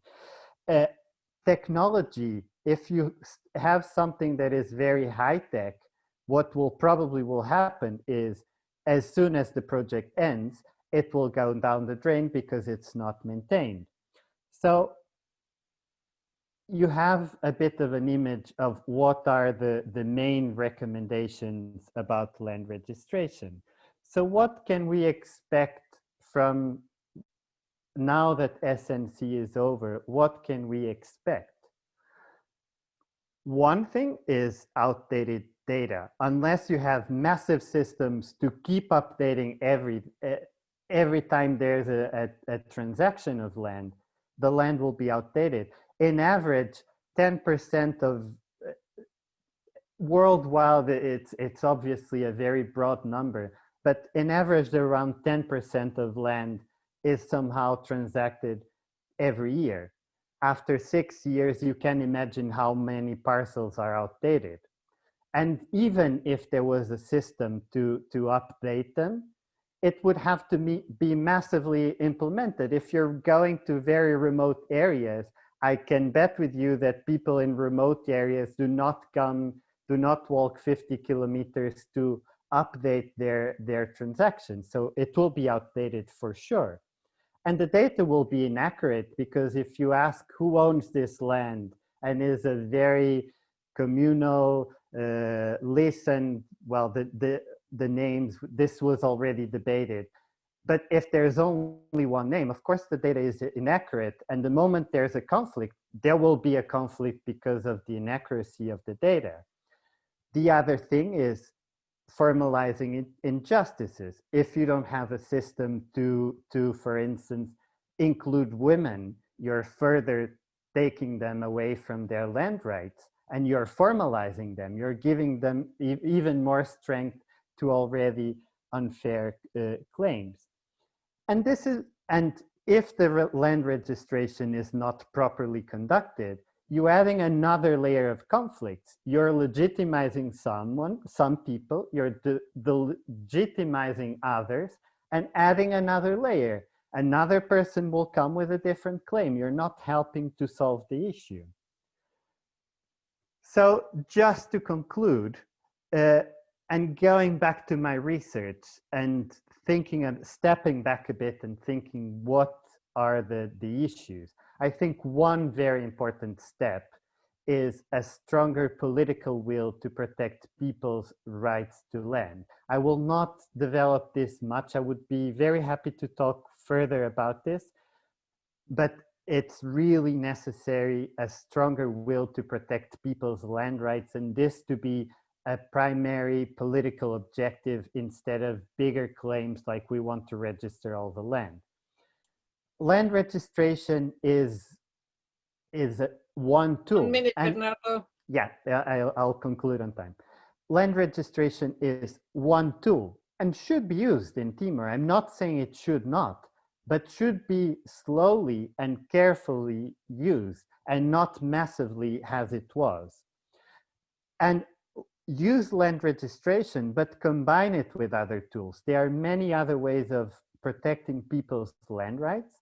Can be through law, can be through other many other mechanisms, and only with a combination of all of them, it's possible to protect people's land rights. Land registration will not do it by itself at all. And just I'm just add on my slides some references if you want to follow what I said. And thank you very much. Thank you, Bernardo. That was a really nice presentation to wrap up this panel. Now, please can I remind everyone that we have posted the slides from our presentations on the forum discussion board for our panel. So if you want to look at the presentations, they're all up there. Now, I've been told by the organizers we have to finish by 1/2 the hour because the plenary starts then. So no break time if you're happy to stay on. I know that the panelists really want to talk to each other, but I'm going to give the floor first to the audience if they have any questions for the panelists in this second part of the session. So to João Lussau, Mariano Ferreira, Carlos Oviedo, and Bernardo Almeida. So any questions, either posted on the group chat, I'm trying to monitor, or wave your hand in participants. I did have a comment from John Waddingham early on, and I think it's very pertinent to some of the things that Bernardo has been talking about. He asks what the contingencies are in place in terms of maintaining the system in the long term and financing of the system. So that's one question. I'm going to take a few questions first, and then we'll redirect back to the panelists. So does anybody else have a question or a comment? Maeve, a question from Maeve. Okay, is there anyone who's not a panelist who has a question? I'm monitoring, can't see anything. Okay, so Maeve, ask your question and then we'll get some answers. Thanks, Susanna, and thanks to the 4 presenters for really interesting presentations. I have a question for João. I have 2 questions actually, João. And thank you for the presentation, it was really fascinating. So my first question is about the transparency issue. So obviously a main core part of one of the Rede Barai critiques has been the lack of transparency. And in your presentation, you cited 24 reports that were done, that were internal government reports. None of these reports were made public, is my understanding.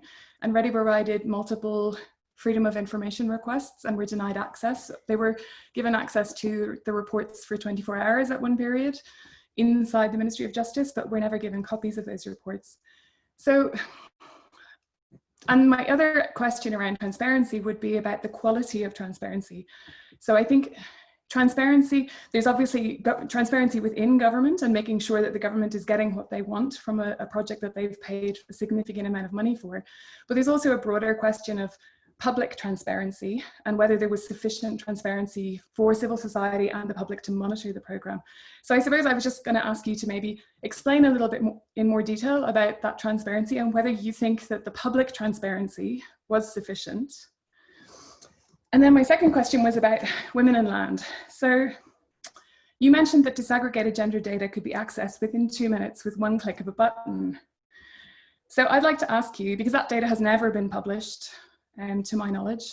So I'd like to ask you, if that's the case, what percentage of claims were made by individual women versus individual men? And if you don't remember or can't access that data straight away, was it more or less than the 13% of claims that were made by individual women under the tenure process? And if it was less, what mechanisms were taken to address that and to provide incentives for women to make claims either as individuals or as joint claims by men and women together, by husbands and wives together, because that's an issue that is regulated in law, the Land Law 2017, which specifically says that husbands and wives must be given incentives to make joint claims as opposed to registering their land in the name of just one or other spouse. So sorry, too many questions. But thank you. Okay, thank you, Maeve. I'm going to take one more question I've got here in the chat from Susana Villegas. Susana, do you want to ask the question? Yes, well, yes, this is, first of all, thank you all for your contributions. It's a really marvelous and privilege to listen to all these papers. And I'm going to pick up Bernardo's presentation that in a way connects to all the others. Just to, first of all, to make a comment and then a question that many of you may perhaps reply. Well, the comment is that, of course, all of you recognize that ownership is a concept that should be addressed, first of all, in its diversity. And of course, if ownership of land meant, for instance, responsibility and care for land, which is something that, for instance, in a volume on ownership in Amazonia is much discussed. So if you would start from that, who will be responsible to clean a land, to cultivate or to care for it? The discussion would be completely different, right?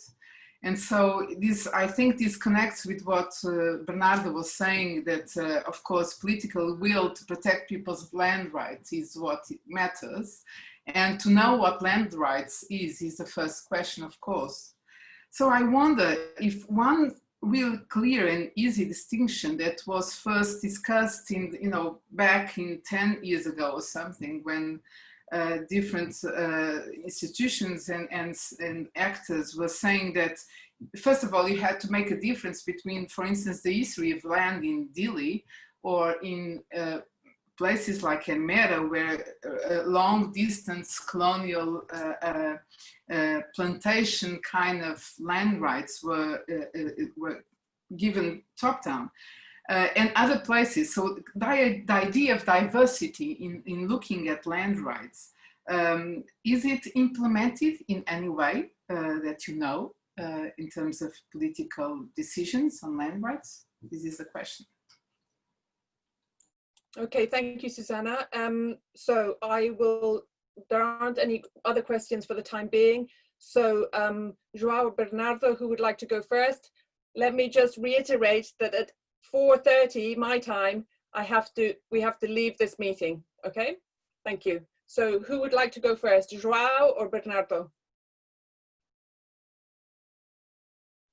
Okay, I can go first. So I have about 5 minutes to reply to all this. I'll try.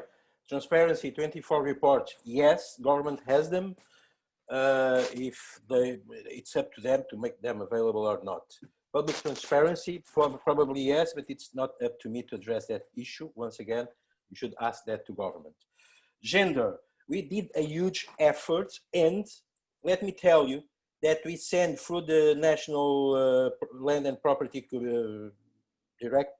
Direção Nacional de Terras e Propriedades, someone for several times from UNFPA or when woman, I don't know, requested that information, and we gave that information, and I know that information reached the destination. I don't have the data here. I don't have access to the database anymore. My contract ended on the 6th of June, and all the passwords, everything are not with me.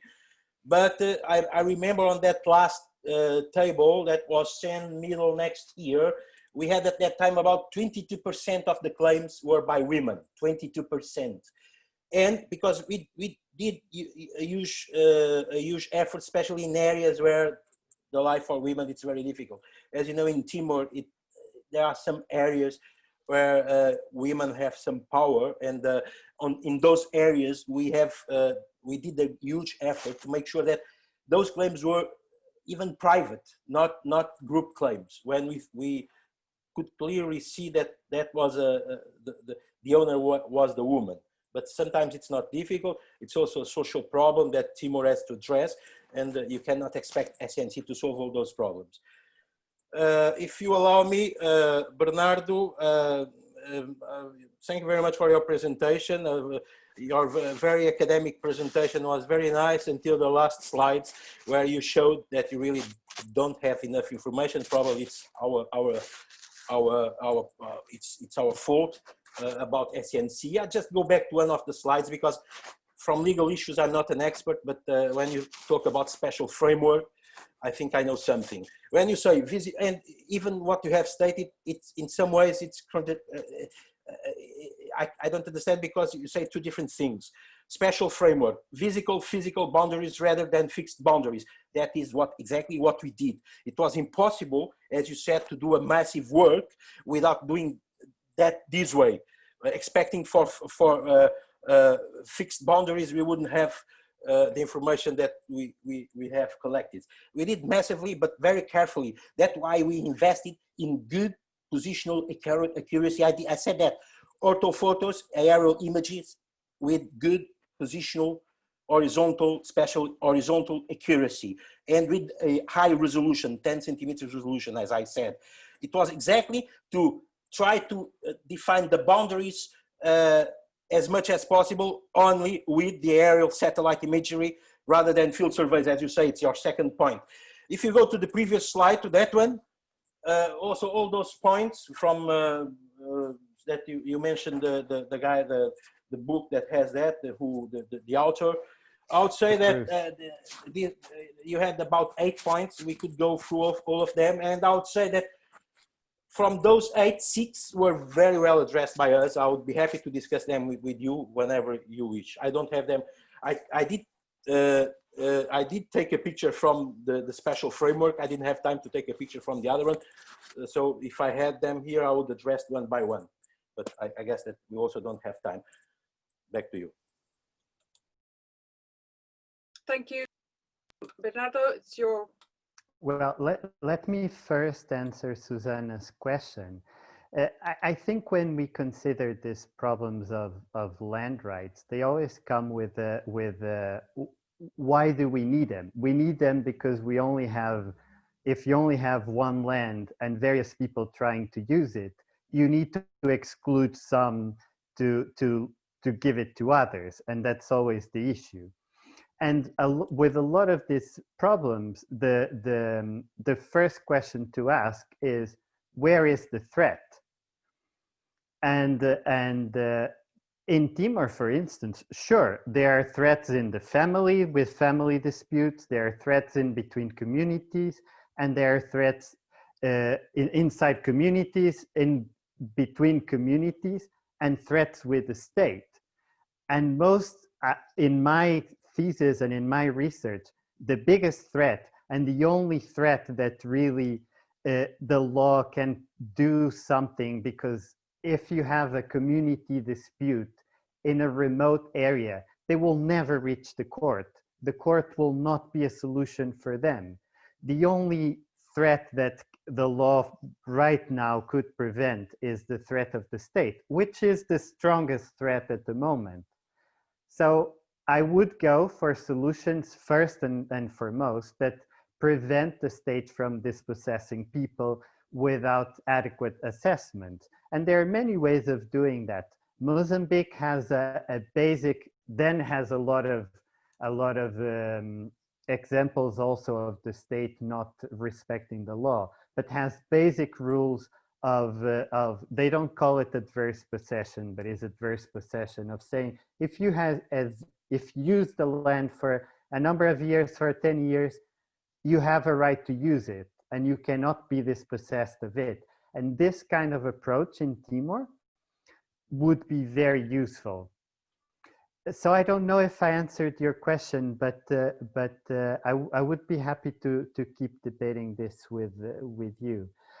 To reply to João, the table that I showed is not mine, is from the article that I quoted, and I'm not raising every single point.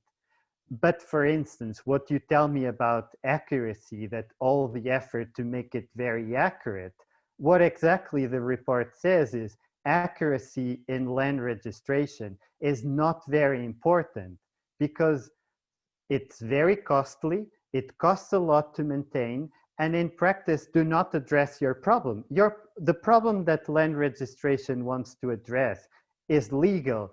Boundaries represent a very, very limited size of the disputes. And again, most of the people will never solve their boundaries going to the land department and finding in a computer where the boundary is. So boundary accuracy does not solve a lot of issues. You have a lot of cadasters make by one GPS point, for instance, and they work. You have places that have no GPS boundaries like we have in Portugal, and the registry works too. So accuracy is just an expensive feature on a very basic primary registry that is not working.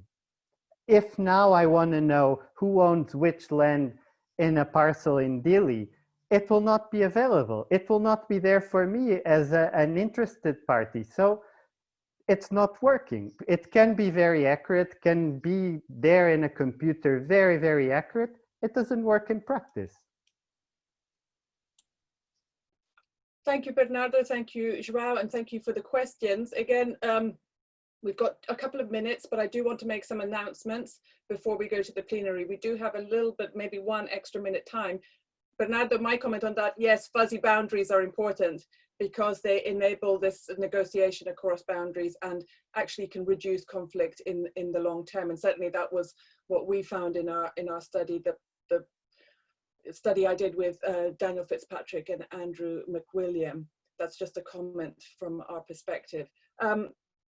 Coming back to John Waddingham's question, I think it's a really, really pertinent question or observation about the sustainability of something like the SNC. And I know that this isn't your responsibility anymore, João, and it maybe not SNC or GMH, but it's a question for the government perhaps. What human and financial resources are required to maintain the system over the long term? And this comes back, I think, to some of the things that Bernardo and Maeve have brought up about, you know, implementing this in the long term, keeping it updated, that it's going to become outdated, just in the same way as Itaniarai efforts became quickly outdated, just in the same way that Untayet efforts became quickly outdated, and we can go backwards and backwards and backwards. There's also a question of sustainability that has to be addressed. Now, panelists, we are all in email contact with each other, and I would hope, and I invite you to continue our conversation, our dialogue through email and other ways. We can organize another meeting just as a group to discuss. I have no problem in coordinating that. For those of you who want to continue the conversation right now, we do have the forum discussion board.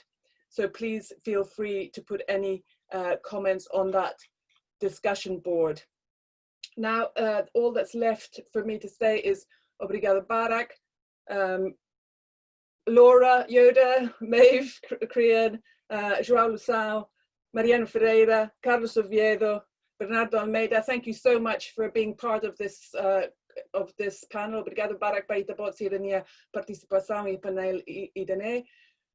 Obrigado aos português falantes, porque conversamos muito em inglês e também em tetum, mas não tanto em português. Eu pido muitas desculpas, mas espero que seguiram a conversa também em inglês em tetum.